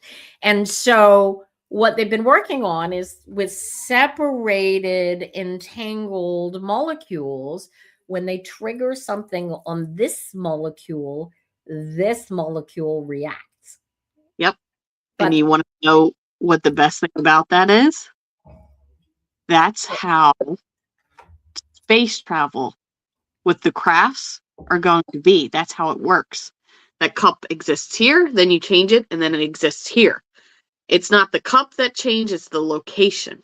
So right. by talking about that quantum entanglement, they're able to plug in and saying it already exists here, Yep. and then it just shows up. There's no travel, there's no gas, there's no propulsion systems. It just changes from this place. You're just there. And that's how it is. So in the future, everything's in the now, but there is the pilot, and the pilot is connected to the craft, and then the craft responds to the pilot. And most of them are women, because women I have saw that movie. I love it because I work in the aviation field as well. So as There far you go, right? Yeah. technology, so that's how it works. They'll just plug in that location exists, and now I exist in that location. Yeah. But well, that's the beauty of the quantum entanglement. In order to exist over there, you've already got to have the molecule over there, though. So there's work to be done on that, but it's fascinating, right? All of that just to say that we get to choose how our molecules vibrate. Mm-hmm. Yeah. Free will. Mm-hmm. Beliefs, definitions, all of it is created by the circle of life, the wheel, the energy, everything's connected, how to work with it, all of it. I love the wheel. The wheel is one of my favorite cards in the whole deck because unlike the circle of life, unlike our lovely existence, the wheel is dead still. There's no motion to the wheel whatsoever. An outside force has to be exerted upon the wheel to get it to move. Right. And that is, and that's like, that's what I like about the tarot cards is because of the cycles of the major arcana. You can see people just cycling through them in their Yeah. existence as they're going. You know that if somebody comes up as a Three of Swords, they're in a very, very different position in the same circumstances as somebody that comes up as a Three of Wands. Mm-hmm. Right? It's our personal determination of how we're going to feel about how we feel in whatever our situation is that creates the energetic flow around us. Yeah. Hello, Musam. How you doing? Well, I'm gonna jump off here because I want to take a couple of minutes to check my emails before I head out to lunch. So Sure. And I got 10 minutes left. I'm in. Yeah. Musam has a question. We're going to answer Musam's question. You have Wonderful. a great week. Enjoy Thank reading. everything. Enjoy. And check out that BDC link for the business plan that I put up there. It'll ask you all the questions you need to answer. Okay, I'll have to hop back in YouTube since I'm in StreamYard. I'm on my phone, so I can only see one at a time. There you go. Check it out later. All right. All right. Love to you. Have a great week. Okay, bye. All righty. Okay. Musam wants to know, when will I get a good corporate job? You want a good corporate job? My cards don't like to do when, because the cards like you to live in the moment. When is a tricky thing. I can tell you what the energies are. I can tell you what you need to physically do in order to find this good corporate job, if you'd like that. And I can tell you where to look. As for when, you have to make that happen. Look at this. Soon as you let them know that you are looking for the work, they've got a job for you. You got to go in this. This is an apprenticeship. Devil's in the details. So there is, the cards are telling me that you are going looking for this good corporate job. You need to be able to express to employers that you are capable of learning what they need you to do for the job, and you need to drop any controls that you think you have over who's going to hire you, because you don't know why or when they're going to hire you, but they need to see the right resume. What are you missing? Is there a course or an exam that you need to write that keeps you from having some sort of a certification or a licensing? What am I looking at here, darling? Is this an education, a degree that I'm looking at? What is this? Dum, dum, dum, dum, dum. What are you looking at here, Musam? Oh, thank you. You're welcome. But if this is, so as soon as you get that, I would, based on these cards, dude, I want you to focus on, that is a transformation. You have a legacy to create, and where you're gonna want to go, what you want to be in your life, what you see as this corporate job, you need to be able to express to this corporate employer that you would like to have as your employer, that you're the guy for the job. And you need to, this is the crazy part, you need to be able to do that on the basis of your resume. Have you written your resume, sweetheart? Because this is all about, they're going to look at your resume and you're not going to be there to tell them what's so amazing about you. So that document needs to wow the heck out of them. You get this?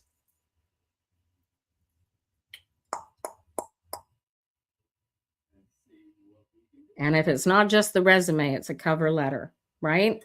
So you've got the resume. So now what I want you to do is you got to make a list, and you got to treat this like your job right now is to find this good corporate job and go after it. And how do you find it? You write letters to all of the corporate companies that you might want to work for, and you send it to them and you say, look, I'm looking for, this is an apprentice. This is an entry level position here, sweetheart.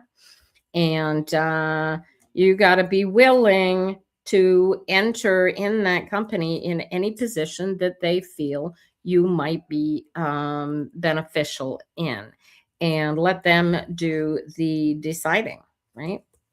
This is, you have no control here, but you need to tell all these people that are possibly going to hire you that you are available, that you have your degree, that you have this, and this. And is it possible they could find a space in their great corporation to fit you in? You get it? And then I've got success. I've got great success at you finding this job. But you've got to find it. You've got to let them know that you're available, and you got to have what they're looking for, right? And both of those things we're talking, and you got to let the idea that you got to let go of the control, right? So sometimes you're going to take a cheesy little job that you don't like, and you're going to work there for a little while, and then you're going to get a better job, and you work there for a little while, and then you're going to get a better job. Now, when I doesn't work that way this time of life anymore, I don't think, but it used to be, I would say, take a job, stay there for 2 years, and then move on to a new place, because employers don't like to see job on a resume. But maybe it's a year, whatever. Always moving forward and upward, right? And practice, ensure that everything that you want, everything that you think that will beneficial to you as an employee for this corporate employer that is looking for you is in place, and dot your I's, cross your T's, right? Good luck to you. Anybody else got any questions? We have 5 minutes left in the day here, you guys. My daughter was going to come in, but she didn't come in apparently to get her cards read, and I don't know why not. But I will go read her cards after I get off here. All right. So if you guys are coming in, my name's Tina Brooks. I've been reading tarot cards a very, very, very long time. I'm probably going to be reading them for a very, very long time again. I'm here every Tuesday between 9 and noon. Now I've got 4 minutes to kill. 4 minutes is a very long time when you don't have somebody to read for you guys. What can I tell you? You can find me at psychictarot.ca. I have Tarot Reader in my pocket, which gives you access to me all day, every day. I just, hey, what's going on? Here's a card, stick to your knitting, very useful. I can be hired in 15-minute blocks, half-hour blocks, full readings, $175. This is how we do it. I want to really let everybody who's come in here this morning, let you know I really, really appreciate you. And we'll be back here next Tuesday between 9 and 12, unless, life deals us lemons, in which case we make lemonade or margaritas, as the case may be. And so I want you to have a great week, and we will see you back here next Tuesday. Check out my links when you get the chance, and have a great week. Live your best life. This is what it's all about. If you can't change your life and your circumstances, change how you feel about it. Have a great week, and we will see you again. Be well, everybody. Bye-bye now.